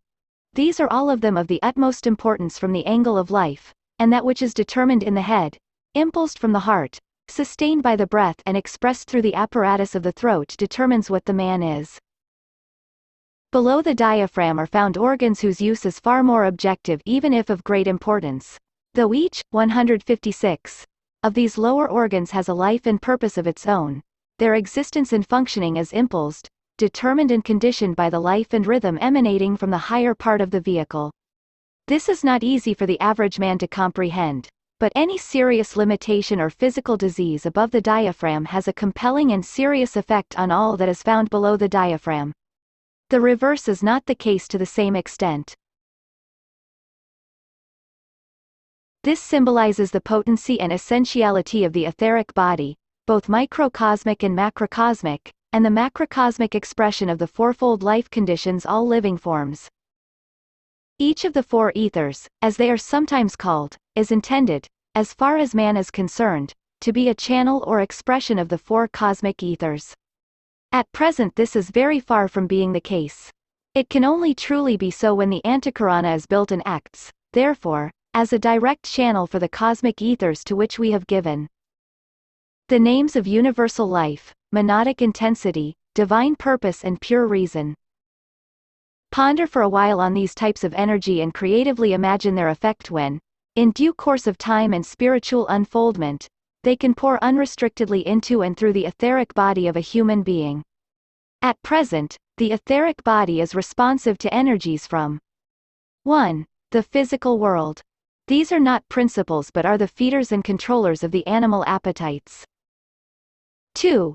The astral world, determining the desires, emotions and aspirations which the man will express and go after upon the physical plane. 3. The lower mental plane, the lower mind, developing self-will, selfishness, separateness and the direction and trend of the life upon the physical plane. It is 157. This directive instinct which, when turned to higher matters, eventually opens the door to the higher cosmic etheric energies. 4. The soul, the principle of individualism, the reflection in the microcosm of the divine intention and, speaking symbolically, being to the entire monadic expression that which stands at the midway point, the instrument of true sensitivity, of responsive ability, the spiritual counterpart of the solar plexus center which is found at the midway point between that which lies above the diaphragm and that which is found below it. When the Antakarana is constructed and the higher three are directly related to the lower three, then the soul is no longer needed. Then, reflecting this event, the four etheric levels become simply the transmitters of the energy emanating from the four cosmic etheric levels. The channel is then direct, completed and unimpeded. The etheric network of light is then of great brilliance, and all the centers in the body are awakened and functioning in unison and rhythm. Then, corresponding to the directly related monad and personality, the head center, the thousand-petaled lotus, the Brahmarandra, is as directly related to the center at the base of the spine. Thus complete dualism, in place of the previous triple nature of the divine manifestation, is established. 1. Monad, personality. With the threefold soul no longer needed. 2. Head center, center at base of spine. With the intermediate 5 centers no longer required. 158. The old commentary says, in this connection, then the 3 that ranked as all that was, functioning as one and controlling all the 7, no longer are. The 7 who responded to the 3, responding to the 1, no longer hear the triple call which determined all that was. Only the 2 remain to show the world the beauty of the living God, the wonder of the will to good, the love which animates the whole. These 2 are one, and thus the work, completed, stands. And then the angels sing. 159. When the Antakarana is constructed and the higher 3 are directly related to the lower 3, then the soul is no longer needed. Then, reflecting this event, the 4 etheric levels become simply the transmitters of the energy emanating from the 4 cosmic etheric levels. The channel is then direct, completed and unimpeded. The etheric network of light is then of great brilliance, and all the centers in the body are awakened and functioning in unison and rhythm. Then, corresponding to the directly related monad and personality, the head center, the thousand-petaled lotus, the Brahmarandra, is as directly related to the center at the base of the spine. Thus complete dualism, in place of the previous triple nature of the divine manifestation, is established. 1. Monad, personality. With the threefold soul no longer needed. 2. Head center, center at base of spine. With the intermediate 5 centers no longer required. 158. The old commentary says, in this connection, then the 3 that ranked as all that was, functioning as one and controlling all the 7, no longer are. The 7 who responded to the 3, responding to the 1, no longer hear the triple call which determined all that was. Only the 2 remain to show the world the beauty of the living God, the wonder of the will to good, the love which animates the whole. These 2 are one, and thus the work, completed, stands. And then the angels sing. 3. Planetary and human centers. There is a factor bearing upon the etheric body to which very little reference has ever been made, the reason being that it would have been utterly useless information. Let me embody it in a tabulated statement, beginning with a few points earlier imparted but which should here be repeated for clarity and placed in proper sequence. 1. The planetary logos works through the medium of the 3 major centers, a. The center where the will of God is known, Shambhala. b. The center where the love of God is manifest, the hierarchy. c. The center where the intelligence of God is producing the evolutionary process, humanity. 2. The 3 major centers, both planetary and human, exist in etheric substance and they may or may not produce physical correspondences. All the masters, for instance, do not work through a physical vehicle. They nevertheless have an etheric body composed of the substance of the cosmic etheric levels, Buddhic, Atmic, Monadic and Logoic levels, and these levels are the 4 cosmic ethers, the higher correspondence of our etheric planes. These higher levels are the 4 levels of the cosmic physical plane. Until they choose, at the 6th initiation of decision, one of the 7 paths of ultimate destiny, the masters function in their cosmic etheric bodies. These 3 major energy centers are closely related to each other, and through his own individual major centers, the head, the heart and the throat. 160. The disciple is in relation with the 3 planetary centers. I would have you ponder on this statement for it has practical value. 3. The monad, as you know, is to be found on the cosmic second etheric level, called the monadic plane. When the antikarana has been built, then cosmic etheric substance can be slowly substituted for the ordinary and familiar etheric substance which substands the dense physical body of a man. 4. The ray upon which the monad is to be found, one of the 3 major rays and, therefore, related to one of the 3 major centers, conditions, a. The disciple's absorption into one of the 3 departments of hierarchical work, i.e., a first-ray soul will go normally into such an ashram as that of the Master M in the department of the Manu. A second-ray disciple will pass into a second-ray ashram such as mine, DK. Or that of the Master KH and therefore into the department of the Christ. A third-ray soul will be absorbed into one of the ashrams, and there are many, functioning under the Lord of Civilization, the Master R. B. All who come into incarnation upon one of the rays of attribute, the 4th, 5th, 6th and 7th rays, find their way finally onto one of the 3 major rays of aspect. The changes of shifts in ray focus are made when the etheric body has in it an adequate measure of the substance of the lowest of the cosmic ethers, the Buddhic substance. This is basic for all, on all the rays, for at the end of the age, when cosmic etheric substance, 161, composes the etheric vehicles of the initiate, the 3 rays become the 2 rays, and later another. Absorption takes place into the second ray of love wisdom which is the ray of our present solar system. You can see, therefore, what conditioning factors the various energies become when appropriated and used, and how their substance, or rather the presence of certain energies in the etheric body of the personality, are essential before certain initiations can be taken. The theme is too complex to be enlarged upon here, but I would ask you to consider with care the various statements I have made and then seek illumination within yourself. The rays are the 7 emanations from the 7 spirits before the throne of God. Their emanations come from the monadic level of awareness or from the second cosmic etheric plane.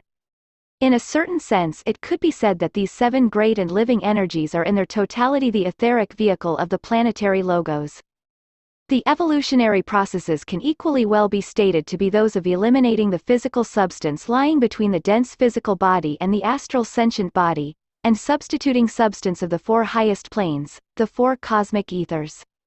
Physically speaking, it is this etheric substitution which enables a man successively to take the 5 initiations which make him a master of the wisdom.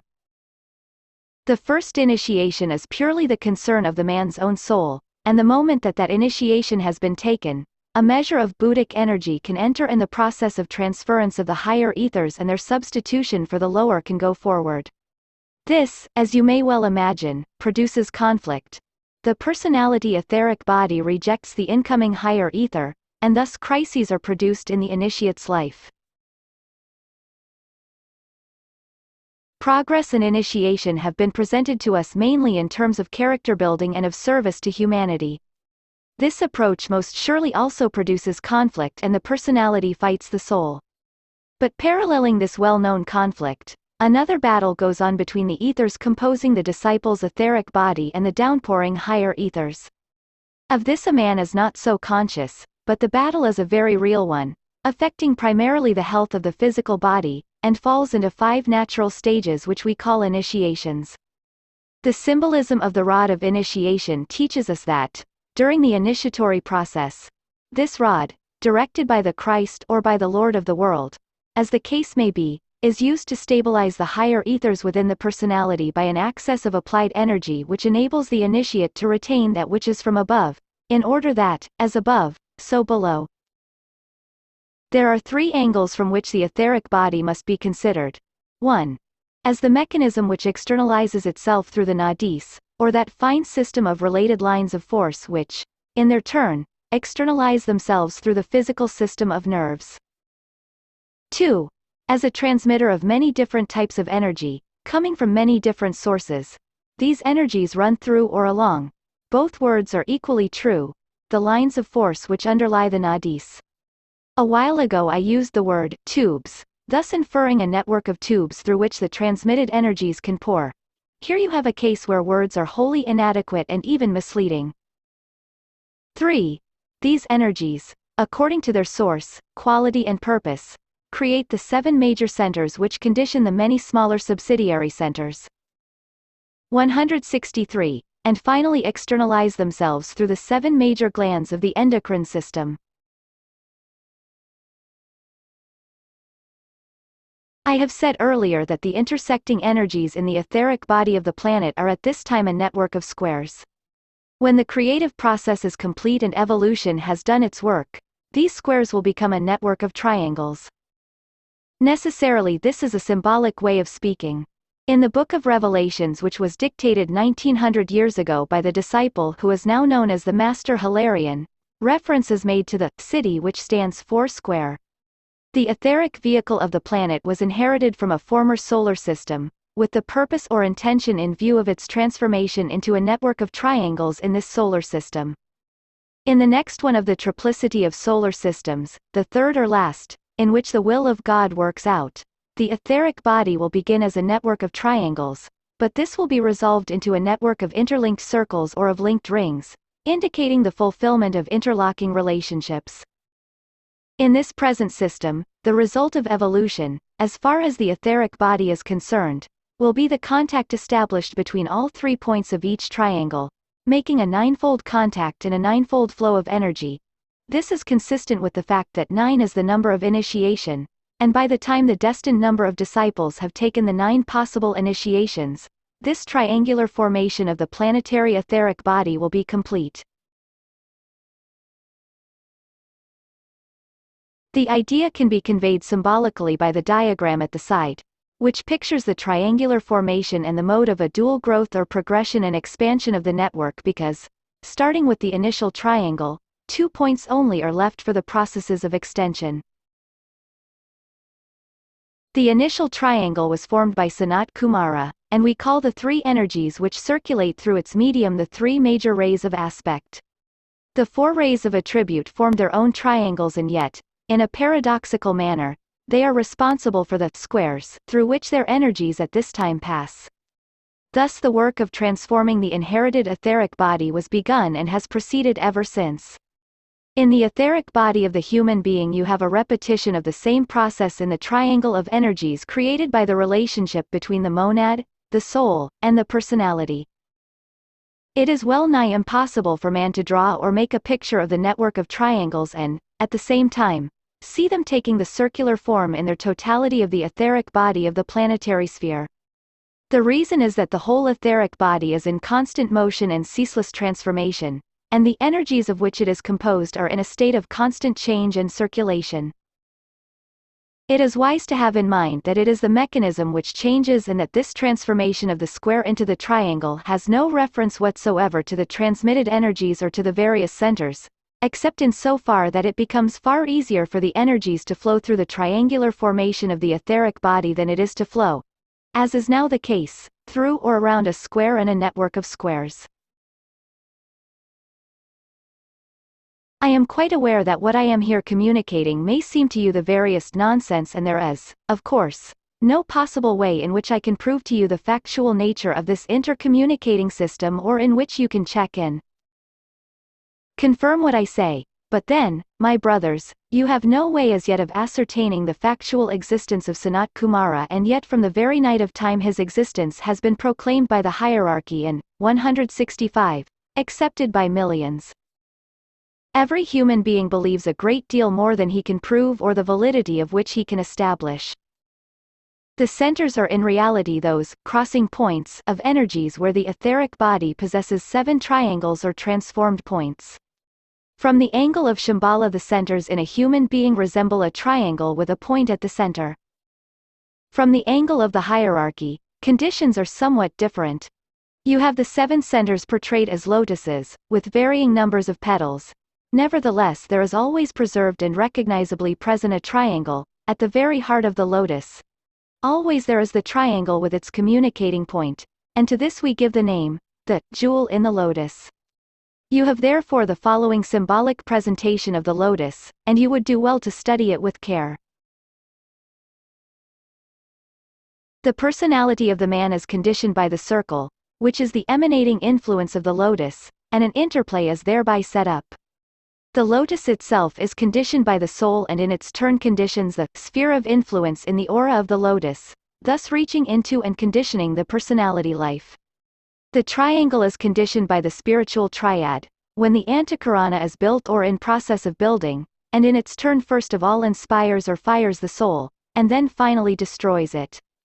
The dot at the center is indicative of monadic life, first of all in its lowest expression of physical life and vitality, and finally as the point of sensitivity. Therefore we have 1. The point at the center, indicative of the monadic life. 2. The related energies of the egoic lotus, conditioned by the soul. 3. The sphere of radiation, the emanating influence of the lotus, conditioning the personality. 4. The triangle of energy, conditioned by the spiritual triad. The foregoing instruction on the etheric body is not long, but it contains much that is relatively new and provides much food for assimilation. IV. The centers and the personality. We will now consider the centers as controlling factors in the life of the personality in the 3 worlds, and their relation to each other, always studying the subject from the angle of their relation to one of the 3 major planetary centers, Shambhala, the hierarchy and humanity, in connection with 1. The point at the center. 2. Related energies. 3. Sphere of radiation. 4. The triangle of energy. The abstruseness of this theme is very great. A basic statement will, however, serve somewhat to clarify the subject.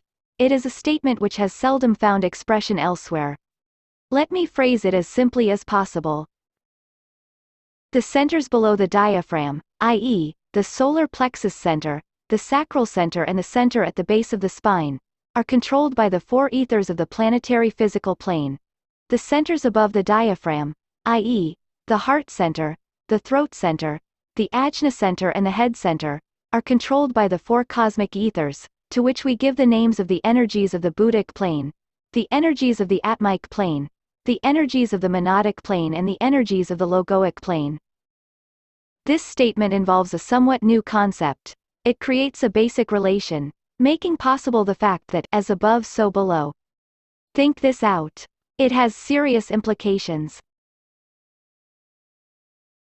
The centers below the diaphragm are, during the evolutionary process, controlled by the first, the second and the third ethers, counting from below upward. When evolution has brought the aspirant to the point of personal integration, then the energies of the highest, the etheric atomic plane can and do control. When that takes place, then the possibility is present of the energies of the cosmic etheric planes bringing the centers above the diaphragm into full expression. This takes place upon the path of discipleship and the path of initiation. This interesting process of transference of energies is called by several names, such as radiatory substitution, energizing at one ment, and inspirational reflected light of energy. All these terms are efforts to express in somewhat inadequate words what happens when the higher energies are substituted for the lower, when the magnetic pull of the spiritual energies draws upward and absorbs the lower energies which are concerned primarily with the personality life, or when the reflecting light of the spiritual triad and of the monadic glory are transferred into the higher energy centers in the final vehicle used by the developed human being. Little has as yet been given out anent the relation of the four physical ethers and the four cosmic ethers. There is nevertheless a direct relation between them, and this the initiatory process reveals. This also brings about significant changes in the vehicles of humanity.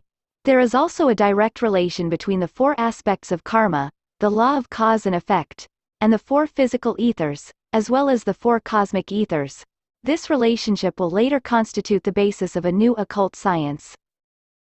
Therefore, there is yet much to be grasped by students concerning energy, its emanating sources, its mode of transfer or its transitional processes, and its anchorage within the planetary body, or the physical body of the individual.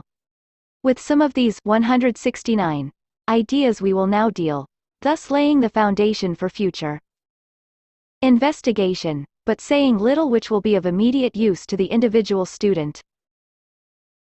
It is relatively easy to list the four cosmic ethers and then list the four ethers of the physical plane as we know them, and then make the statement that the average person is controlled by the centers below the diaphragm, which are responsive to the physical plane ethers as they transmit energies from the three worlds of human evolution, and that the initiate is responsive to the cosmic ethers, as they play through and awaken the centers above the diaphragm. It must at the same time be remembered that the seven centers in the etheric vehicle of man are always composed of the physical ethers, but become, upon the path of discipleship, the vehicles of the cosmic ethers. To retain the picture with clarity, it might be well to consider very briefly the four aspects of the centers as I have listed them above, or that totality which they present to the eye of the seer. These are 1. The point at the center. This is the jewel in the lotus, to use the ancient Oriental appellation. It is the point of life by means of which the monad anchors itself upon the physical plane, and is the life principle therefore of all the transient vehicles. Developed, undeveloped or developing. This point of life contains within itself all possibilities, all potentialities, all experiences and all vibratory activities. It embodies the will to be, the quality of magnetic attraction, commonly called love, and the active intelligence which will bring the livingness and the love into full expression. The above statement or definition is one of major importance. This point at the center is in reality, therefore, all that is and the other three aspects of life, as listed, are merely indications of its existence. It is that which has capacity to withdraw to its source, or to impose upon itself, 170, layer upon layer of substance. It is the cause of the return of the so-called eternal pilgrim to the Father's home after many eons of experience, as well as that which produces experiment, leading to eventual experience and final expression. It is also that which the other three aspects shield, and which the seven principles, expressing themselves as vehicles, protect. There are 7 of these points, or jewels, expressing the sevenfold nature of consciousness, and as they are brought one by one into living expression, the 7 subrays of the dominating monadic ray are also one by one made manifest, so that each initiate disciple is, in due time, a son of God in full and outer glory. The time comes when the individual etheric body is submerged or lost to sight in the light emanating from these 7 points and colored by the light of the jewel in the lotus. In the head, the 1,000-petaled lotus. Each center is then related by a line of living fire, and each is then in full divine expression. Much emphasis has been placed by teachers in the past upon the killing out of the centers below the diaphragm, or upon the transference of the energies of these centers into their higher correspondences. This I also have pointed out in other writings and instructions, because it is a definite way in which to convey essential truth. These methods of expression are, however, only symbolic phrases, and to that extent are true. Nevertheless, at the close of the evolutionary process, every single center in the etheric body is a living, vibrant and beautiful expression of the basic energy which has ever sought to use it. They are, however, energies which are dedicated to divine and not to material living, and are clear, pure and radiant. Their central point of light is of such a brilliance that the ordinary eye of man can scarcely register it. At this point it must be remembered that though there are 7 of these points, one at the center of each lotus, 171, there are only 3 types of such jewels in the lotus, because the monad expresses only the 3 major aspects of divinity, or the 3 major rays. 2. The related energies. This expression has reference to what have been called the petals of the lotus. With these differentiations of the various energies I seek not here to deal. Too much emphasis has ever been laid upon them both by Oriental and Occidental writers. There is far too much curiosity about the number of petals in any particular center, about their arrangement and about their coloring and quality. If these matters interest you, you can search in the standard books for this information, remembering as you garner the proffered information that you are not in a position to prove its accuracy. Its usefulness, therefore, to you is highly problematical. I write this for real students and for those who seek to live the life of the Spirit. The information which theorists seek is amply provided for both by me and many other exponents of the technicalities of the ageless wisdom. All I would remark is that as the point in the center is the point of life and the permanent, persistent eternal one, so the related energies or petals are indicative of the state of consciousness which that eternal one is able, at any stated point in time and space, to express. This may be the relatively undeveloped state of consciousness of the savage, the consciousness of the average man, or the highly developed consciousness of the initiate up to the 3rd degree, or the still more vibrant awareness of the initiate of still higher grades. It is ever concerned with consciousness. Only the point at the center is concerned with the first or life aspect. The petals concern the second or the consciousness aspect, and this must be most carefully borne in mind. 172. The state of the consciousness is ever indicated by the size, the color and the activity of the energies which compose the petals of the lotus. Their unfoldment and their development is conditioned by the governing rays, as well as by the age and the length of the soul's expression. The extent and the nature of the relative brightness is also conditioned by the point of focus in any particular life, as well as by the trend of the thinking of the soul which is in incarnation. It must be remembered here that energy follows thought. The natural focus or point of polarization is at times most definitely offset by a man's line of thought, whatever that may currently be, or by the fact that he is living, consciously or unconsciously, the life of every day. An instance of this can be found in the fact that a disciple's natural focus might be the solar plexus center, but because of his fixed and determined thought, the energy which he wields can be directed to one of the centers above the diaphragm, thus producing a temporary atrophying of the center below the diaphragm and the consequent stimulation of that which lies above that dividing line. Thus are the needed changes made. When the cycle of evolution is nearing its close and the initiate disciple has well nigh run his course, the energies are all fully developed, active and vibrant, and are therefore consciously used as essential aspects of the initiate's contact mechanism. This is often forgotten, and the emphasis of the student's thinking is laid upon the centers as expressions of his natural unfoldment, whereas that is of relatively secondary importance. The centers are, in reality, focal points through which energy can be distributed, under skilled direction, in order to make a needed impact upon those centers or individuals which the disciple seeks to aid. These impacts can be stimulated or vitalized at need, or they can be deliberately, 173, destructive, thus aiding in the liberation from substance or matter of the one to be aided. It is high time that students paid attention to the service angle of the centers, and to the focusing and the use of energy in service. It is here that the knowledge of the number of the petals which form a center is involved, because this knowledge indicates the number of the energies which are available for service, i.e., 2 energies, 12 energies, 16 energies, and so forth. No attention has hitherto been paid to this important point, but it embodies the practical use of the new occultism in the coming New Age.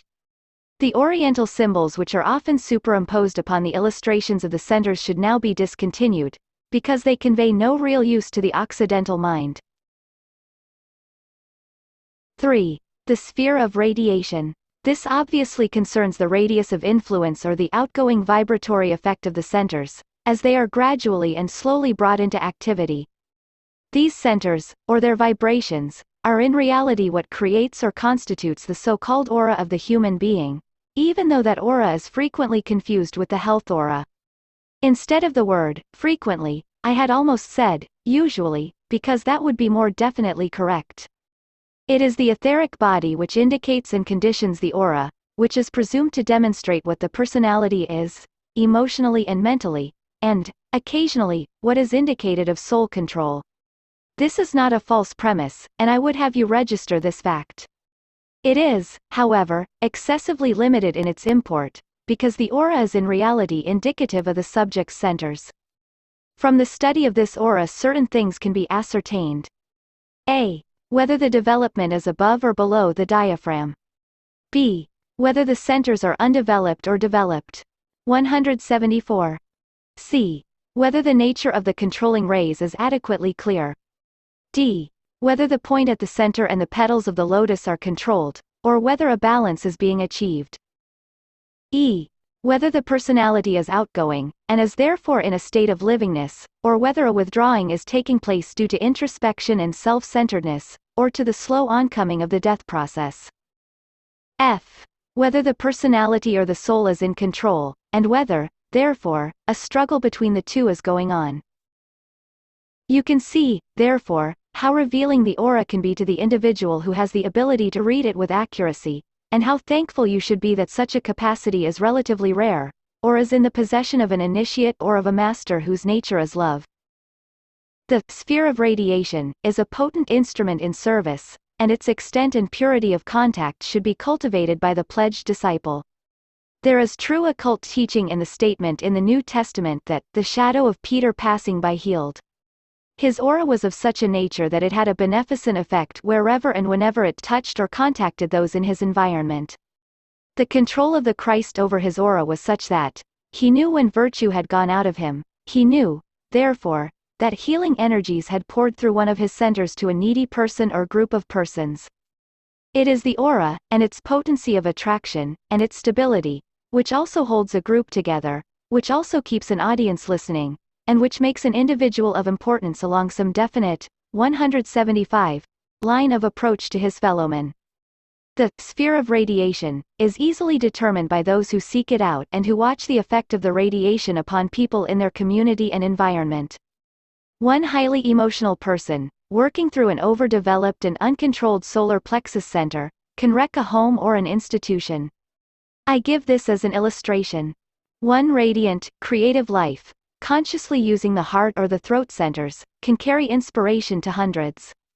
These are points well worth careful consideration. You must, however, bear in mind that these centers are brought into activity by the cultivation of certain major virtues, and not by meditation or concentration upon the centers.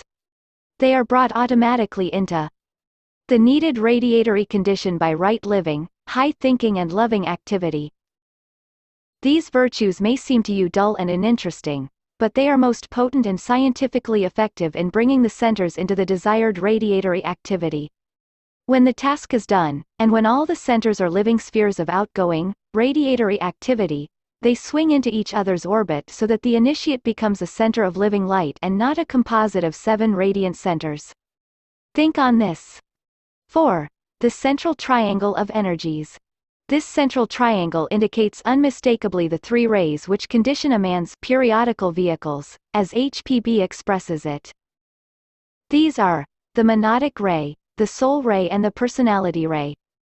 To the watching and attentive master it is also apparent which ray is the controlling ray, but this is not possible to anyone below the grade of master. Disciples and other onlookers must form their conclusions from the nature of the sphere of radiation. An element of error can creep in at this point, which is not possible to a master. It must, however, be remembered that until the sixth initiation of decision, the monad guards two secrets, but loses 176, when it takes control and the soul fades out. This, I may not further elucidate. I have here given a somewhat new slant or picture of the centers. It is one of great value to students could they but realize it, because it is not truly in line with the information given to them in the occult books. An understanding of what I have said will lead the earnest student to a more practical application of his attitude to the centers, and also to a fixed endeavor to make his sphere of radiatory activity more useful to his fellowmen. The reason for this will be that his attitude will express the quality of the subjective spirit and not the quality, hitherto rampant, of objective matter. Forget not that the etheric body is a material and substantial body, and is therefore an integral part of the physical plane. Forget not that it is intended, first of all, to carry the energies of the emotional and of the mental plane in the unconscious experimental stage of incarnation. That it is also intended to carry the threefold energies of the soul in the stage of consciously gaining experience. And that also, as the antikarana is built, it is intended to carry the energies of the monad in the stage of consciously expressed divinity. See you, therefore, the beauty of the spiritual process, and the planned aid given to the sons of men at all stages of their return to the center from whence they came. V. The nature of space. Certain wide generalizations anent the etheric body should be recalled at this point.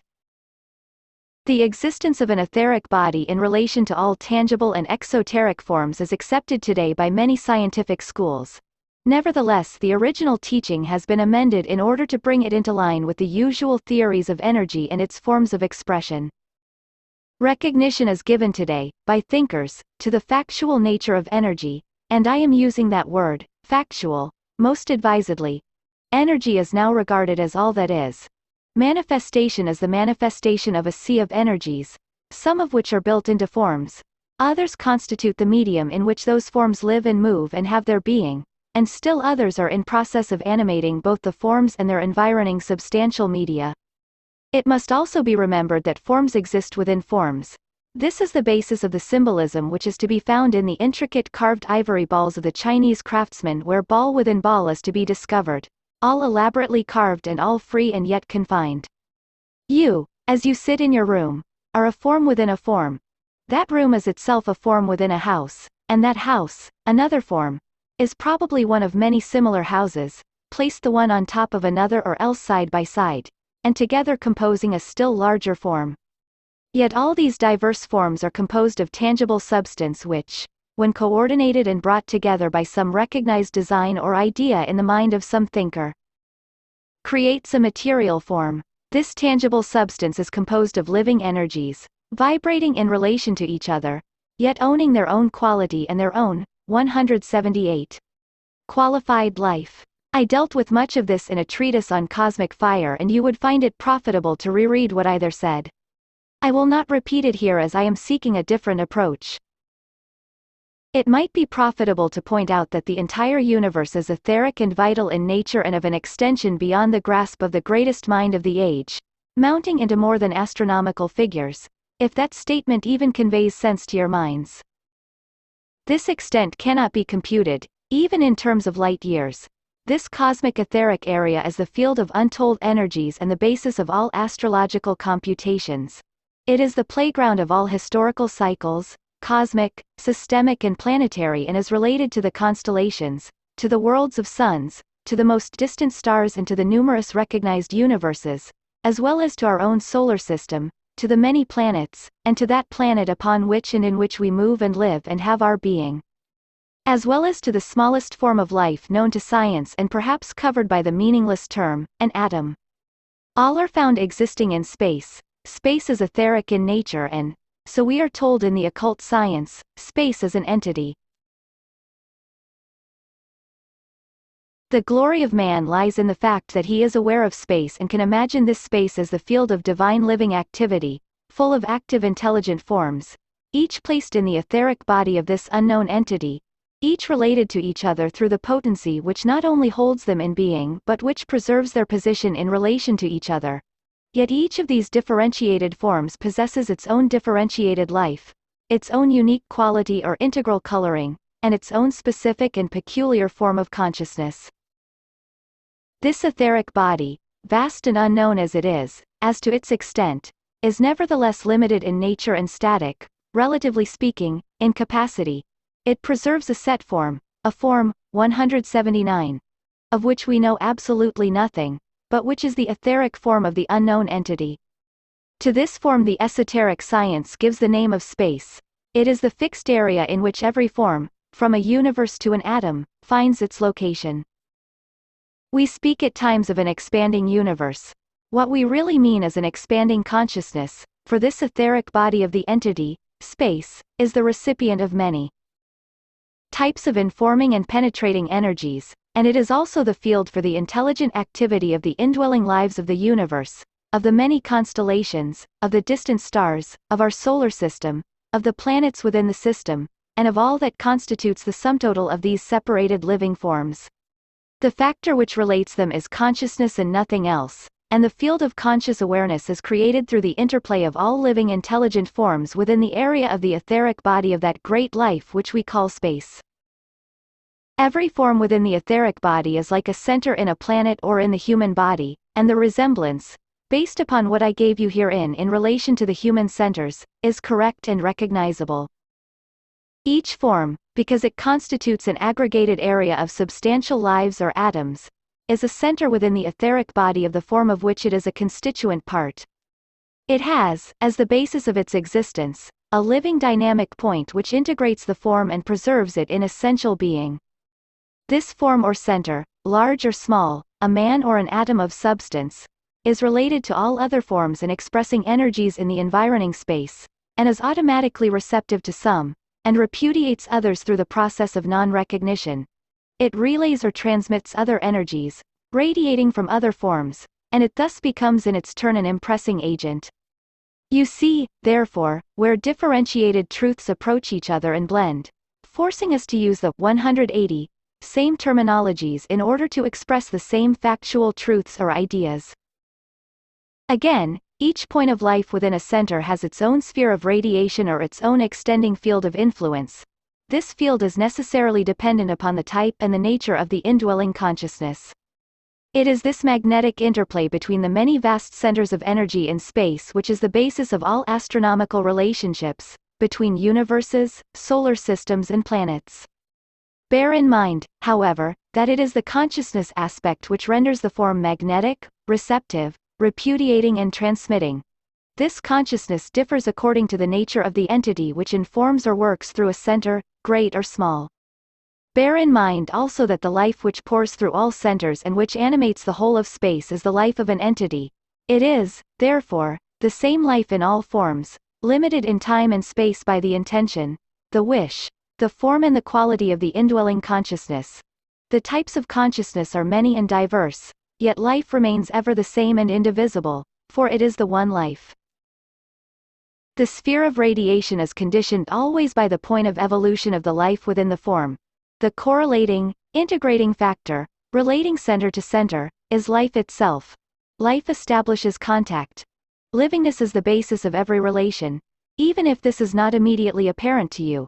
Consciousness qualifies the contact and colors the radiation. Thus again we are returned to the same fundamental triplicity to which I gave the names of life, quality, appearance in an earlier book. A Treatise on the Seven Rays, Volume 1. A form is therefore a center of life within some aspect of the etheric body of the entity, space, where a living animated existence, such as that of a planet, is concerned. The same is true also of all lesser forms, such as those found upon and within a plane. 181. This center has within it a point of life and is related to all surrounding energies. It has its own sphere of radiation or of influence which is dependent upon the nature or strength of its consciousness and upon the dynamic conditioning factor of the ensouling entity's thought life. These are points worthy of your most careful consideration.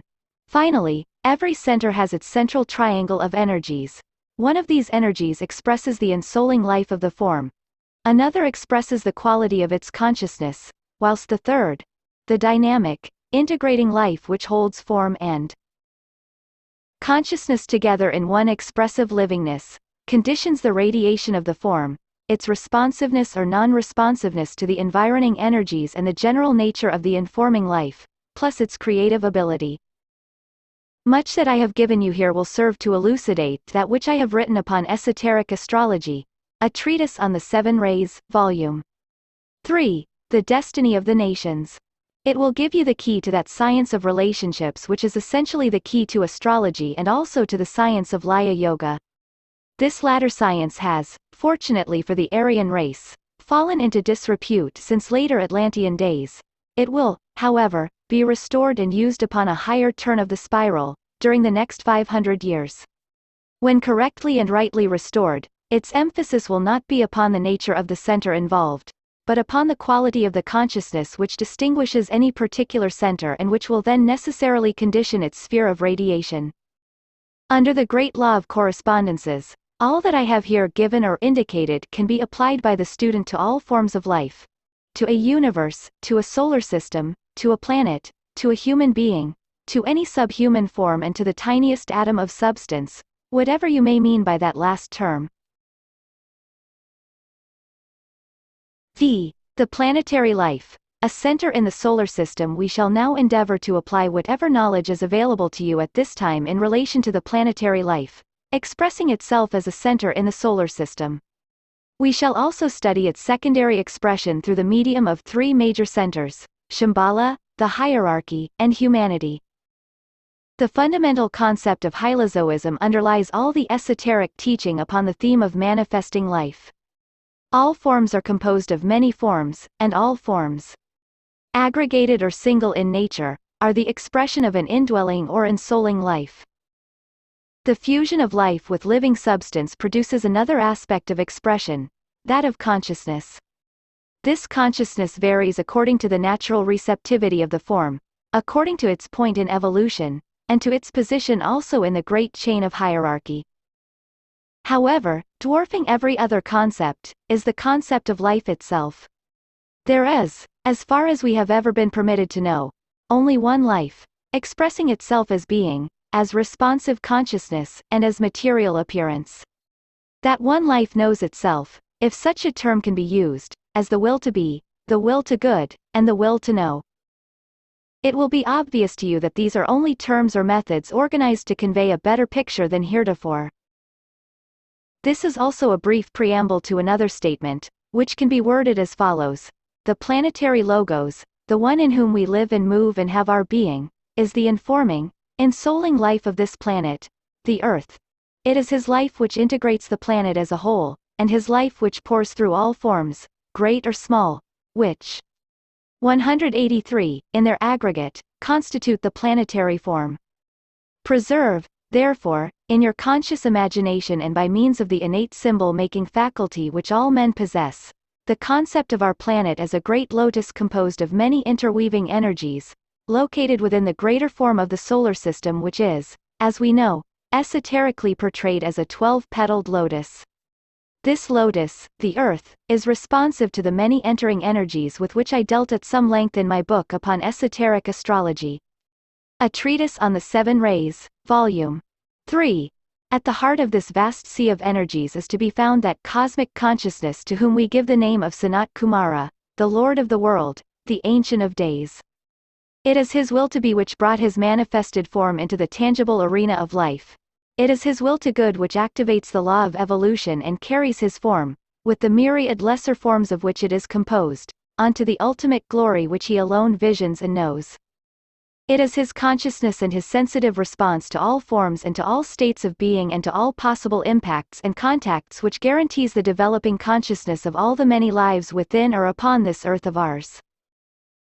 This great center of existence works through a triangle of energies or through lesser centers, each of which is brought into active expression by one of the three major rays or energies. The center which is created by the ray of will or power is called Shambhala, and its major activity is bequeathing, distributing and circulating the basic principle of life itself to every form which is held within the planetary ring pass not of the planetary life or logos. This energy is the dynamic incentive at the heart of every form and the sustained expression of the intention of Sanat Kumara, an intention working out as the planetary purpose which is known only to him. The second center is created by the ray of love wisdom. This is the basic energy which brought into being the entire manifested universe, for it is the energy of the builder aspect. To it we give, as far as humanity is concerned, the name of hierarchy, for it is the controlling factor of the great chain of hierarchy.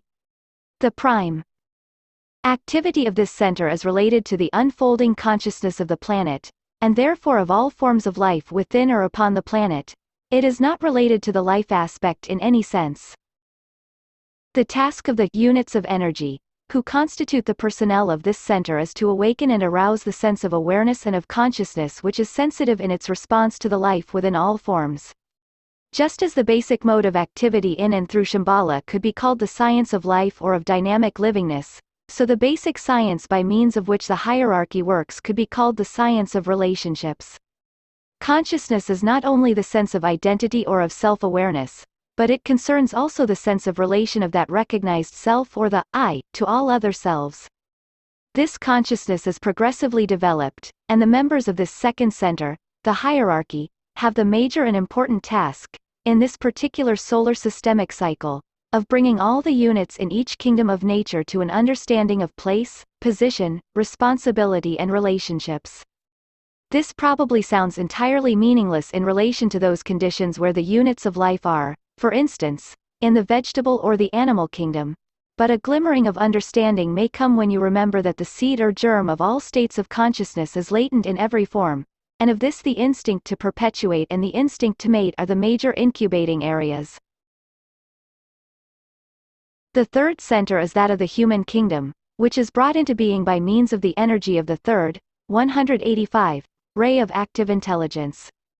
Its major function is intelligent creation, but it has nevertheless a secondary activity which is to relate the second and the third centers to each other and to assume progressive control of the subhuman kingdoms and relate them to each other.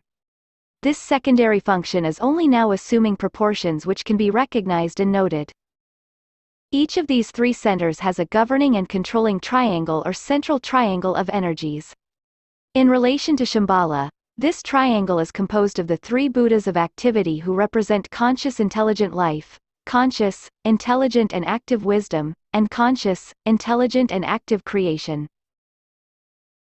In connection with the hierarchy, the central triangle is composed of the Manu, representing loving intelligent life, the Christ, representing loving intelligent consciousness, and the Mahakohan, representing loving intelligent activity, and therefore between them representing every phase of group livingness, group expression and group action.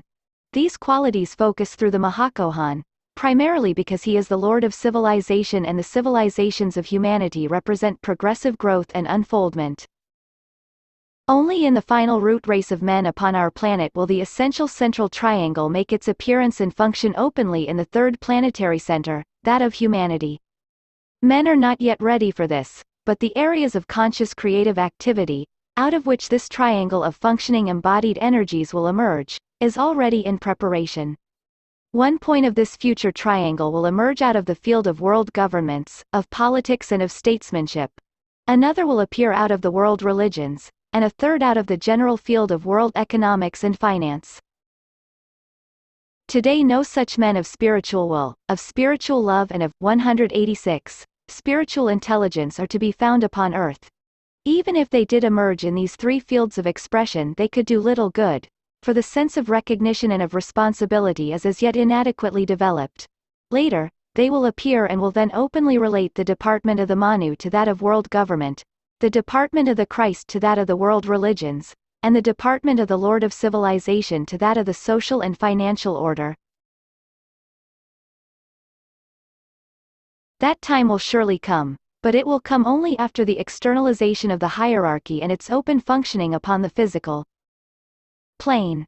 Then, some senior disciples from each of the three hierarchical departments will appear and will attempt the experiment of this centralizing and embodiment of the three qualities of the central triangle.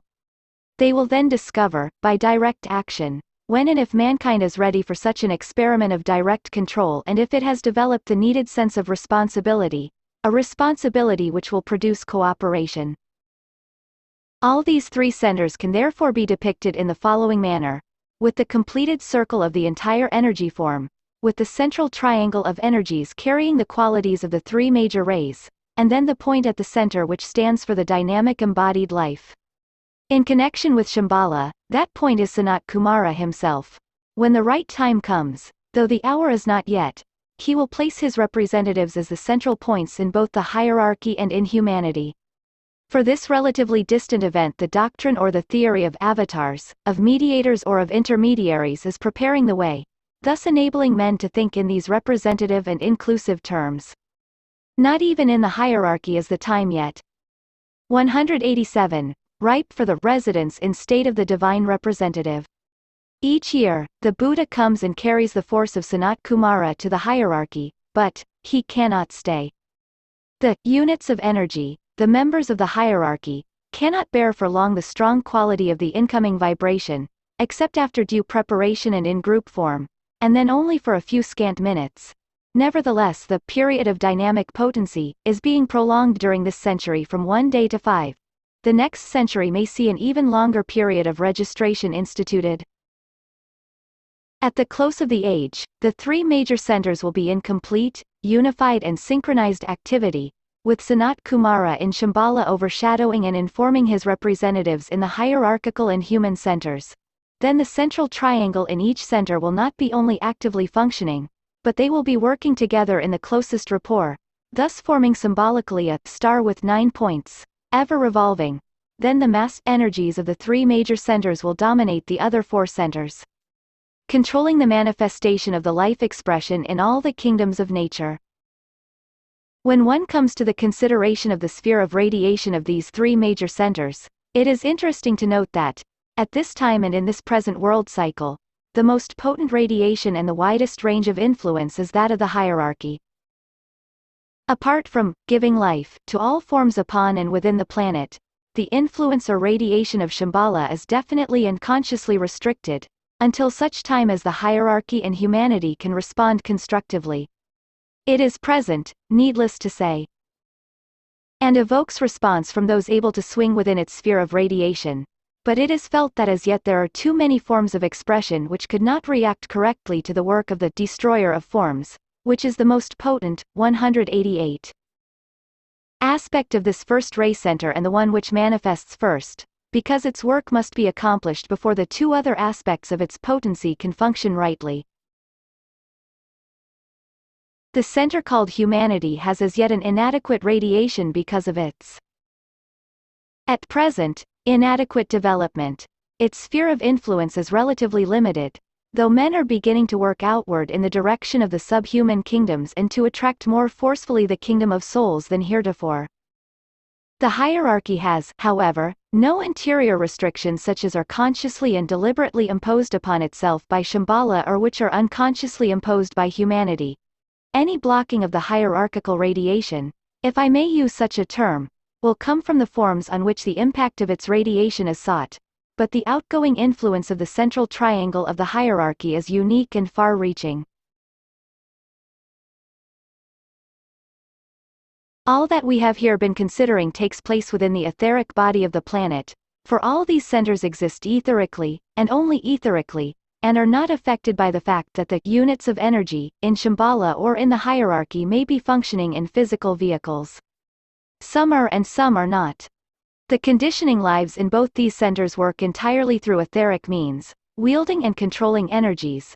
The human center, with its units of energy, works largely at present upon purely physical levels or in the medium of that type of substance which we call material. Men work with outer forms, with the tangible elements and with material factors. The units in the other centers work with substance and not with matter. This is an interesting and vital distinction. The hierarchy is existent upon the Buddhic plane, which is the first of the cosmic ethers, and it works from there, impressing mental matter. Shambhala works on the levels of the three highest ethers whilst humanity works primarily in the three worlds, 189, of the dense cosmic physical plane. The new group of world servers has in it, units of energy, who can work both with matter and with substance. There is here a most interesting distinction and one that is seldom grasped. Esoterically speaking, the word, matter, or material is given to all forms in the three worlds. And though the average human being finds it difficult to understand that the medium in which the mental processes take place and that of which all thought forms are made is matter from the spiritual angle, yet so it is, substance. Technically speaking and esoterically understood, is in reality cosmic etheric matter, or that of which the four higher planes of our seven planes are composed. From the human angle, ability to work with and in the cosmic etheric substance demonstrates first of all when the abstract mind awakens and begins to impress the concrete mind. An intuition is an idea clothed in etheric substance, and the moment a man becomes responsive to those ideas, he can begin to master the techniques of etheric control. All this is, in reality, an aspect of the great creative process. Ideas, emanating from the Buddhic levels of being, the first or lowest cosmic ether, must be clothed in matter of the abstract levels of the mental plane. Then they must be clothed in matter of the concrete mental plane. Later, with desire matter, and finally, if they live so long, they assume physical form. An idea which comes from the intuitive levels of the divine consciousness is a true idea. It is noted or apprehended by the man who has, within his equipment, substance of the same quality, for it is the magnetic relation between the man and the idea which has made its apprehension possible. In the great creative process he must give form to the idea, if he possibly can, and thus the creative artist or the creative humanitarian comes into being and the divine creative intention is thereby aided. 190. Ideas can, however, be stillborn and abortive, and thus fail to arrive at manifestation. The student is well aware that the three major centers have their correspondences in the human etheric body and that each of them is related to its higher correspondence and can thus be impressed, or affected and awakened by the corresponding higher agent. It might be stated that 1. Energy from the planetary center, Shambhala, utilizes the head center, the thousand-petaled lotus, when the man is adequately developed. This center is the agent of the divine will within the life of the spiritual man, working through the spiritual triad. It is only actively useful when the antakarana is constructed or in process of construction. 2. Energy from the planetary center, the hierarchy, utilizes the heart center. This center is the agent of divine love, expressing basically the will to good, working through the soul of the individual aspirant or disciple. This becomes possible when contact with the soul has been attained in some measure and the aspirant is on the way to become a soul-infused personality. 3. Energy from the third planetary center, humanity, utilizes the throat center, working through the integrated personality, and therefore only when a relatively high degree of evolutionary unfoldment has been attained. The throat center only becomes creatively and spiritually active when the lower nature has been to some degree subordinated to idealistic aspiration. This aspiration need not be one that is usually regarded as spiritual and religious by the orthodox and therefore imprisoned thinker. It must, however, be one of which the whole integrated man, 191, is the instrument and which will be of such a large nature that it will call all his creative faculty into expression. In this solar system, the heart center is the first usually to be awakened and active.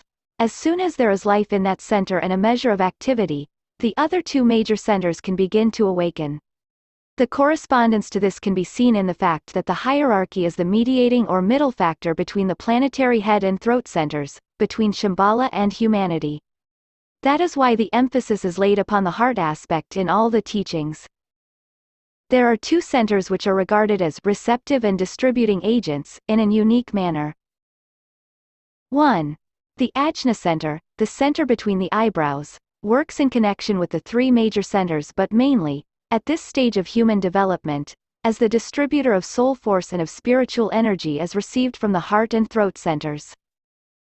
2.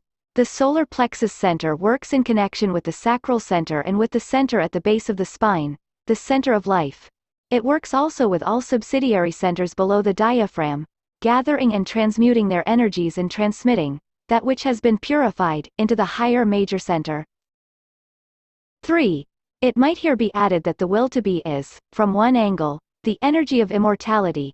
It is the energy which pours into and works through the head center, whilst the will to live demonstrates as the fundamental instinct of self-preservation and is to be found positively focused in the center at the base of the spine. The latter is related to the personality, 192, and is closely allied to desire, and therefore to the solar plexus center. There is a direct line of hitherto unrecognized energy between the lowest center in the spine and the solar plexus. The other is related to the divine spiritual man and is closely allied to the soul, and therefore to the heart center.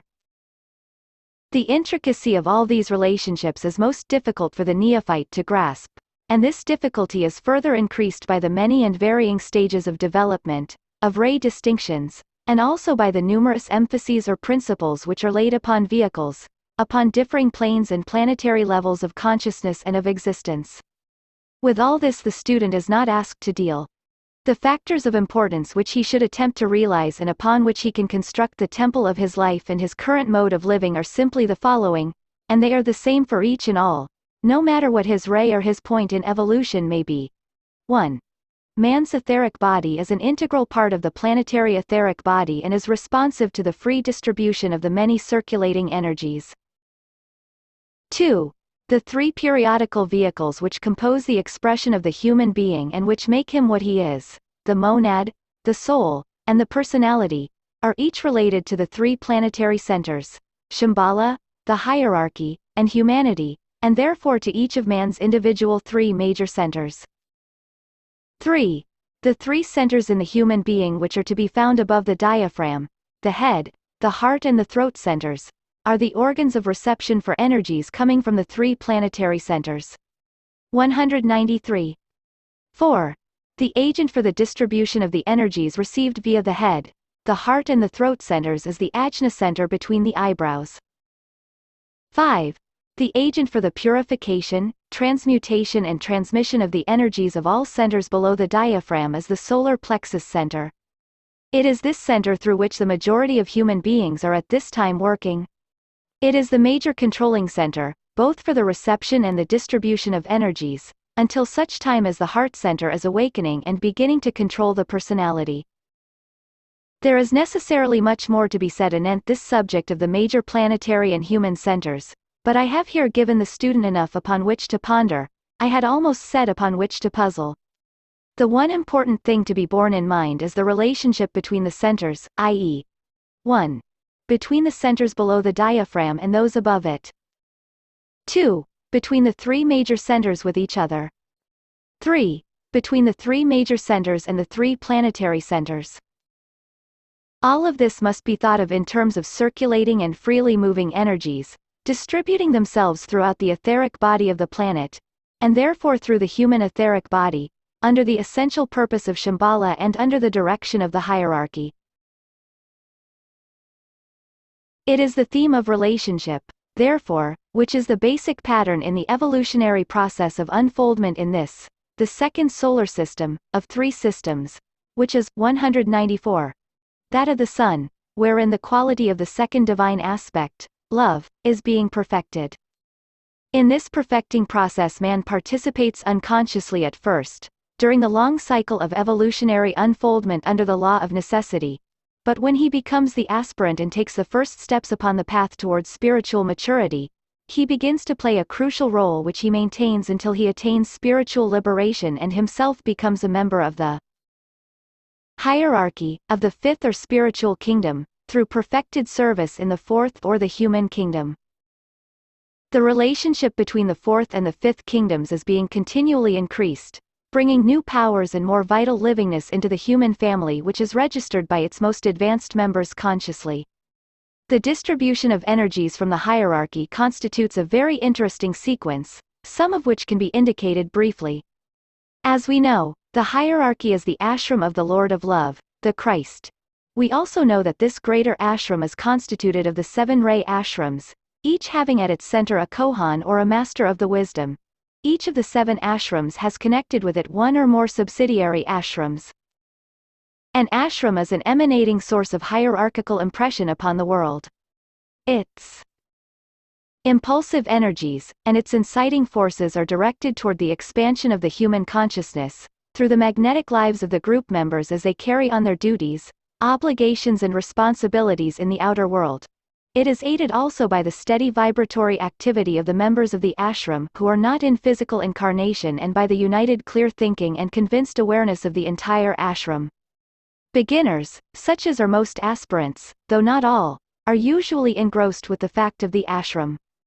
Trained disciples are engrossed with the work to be done, and the 195 ashram, as an ashram, plays little part in their thinking. They are so preoccupied with the task ahead and with the need of humanity and of those to be served that they seldom think of the ashram or of the master at its center.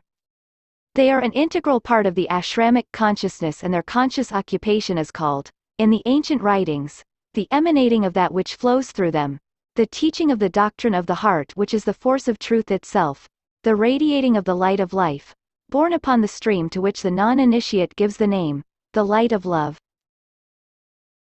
The members of the ashram constitute a united channel for the new energies which are, at this time, entering the world. These energies pour dynamically through the ashram out into the world of men. They stream with potency through the master at the heart of the ashram. They move with luminous speed throughout the inner circle. They are stepped down by those who constitute the outer circle, and this is right and good. They are delayed by the beginner and the new disciple from breaking forth into the world of men. And this is not so good. They are delayed because the new disciple has turned his back upon the world of men and his eyes are fastened upon the inner goal and not upon the outer service. They remain fixed upon the master and his senior disciples and workers, and not upon the mass of human need. It is essential that servers everywhere, the intelligent men and women of good will, get a grasp, fresh and clear, of the work to be done, and that they become relaying channels and not delaying points of selfish interest in the divine flow. This takes vision and courage. It takes courage to adjust their lives, daily and in all relations, to the need of the hour and to the service of mankind. It takes courage to attack life problems on behalf of others and, 196, to obliterate one's own personal wishes in the emergency and need, and to do so consistently and persistently. However, there is much to encourage the server. Humanity has now reached a point in development where there is a definite grasp of the plan of the hierarchy. Call it brotherhood, sharing, internationalism, unity, or what you will.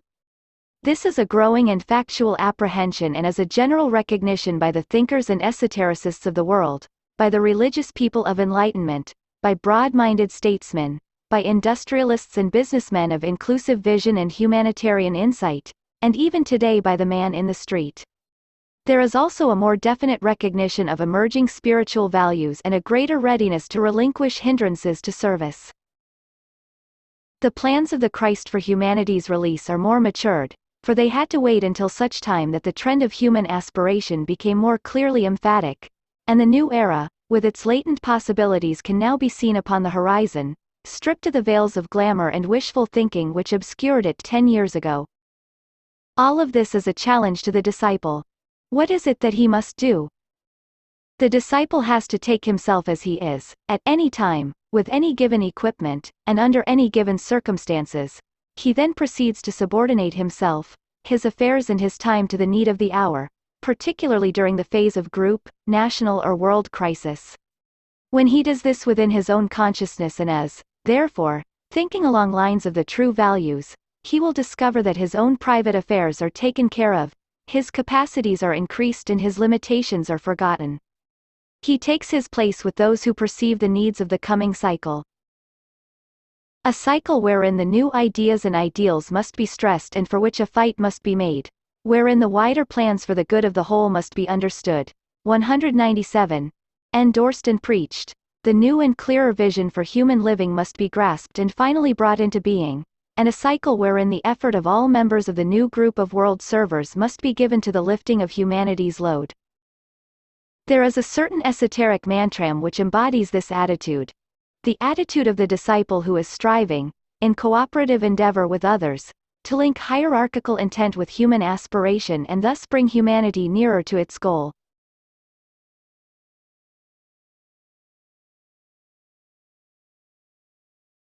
The intent of the hierarchy is to increase men's capacity for freedom in order to function effectively with that life more abundantly, which the Christ will bring and which demands that the spirit of man be free, free to approach divinity and free also to choose the way of that approach. The mantram bears the name, the affirmation of the disciple. It involves certain inner recognitions and acceptances which are readily perceived by those whose intuition is sufficiently awake. But its meaning should not be beyond the ability of any sincere student and thinker to penetrate if it appeals to them as significant and warranting their effort. I am a point of light within a greater light. I am a strand of loving energy within the stream of love divine. I am a point of sacrificial fire, focused within the fiery will of God. And thus I stand. I am a way by which men may achieve. I am a source of strength, enabling them to stand. I am a beam of light, shining upon their way. And thus I stand. And standing thus, revolve. And tread this way the ways of men. And know the ways of God. And thus I stand.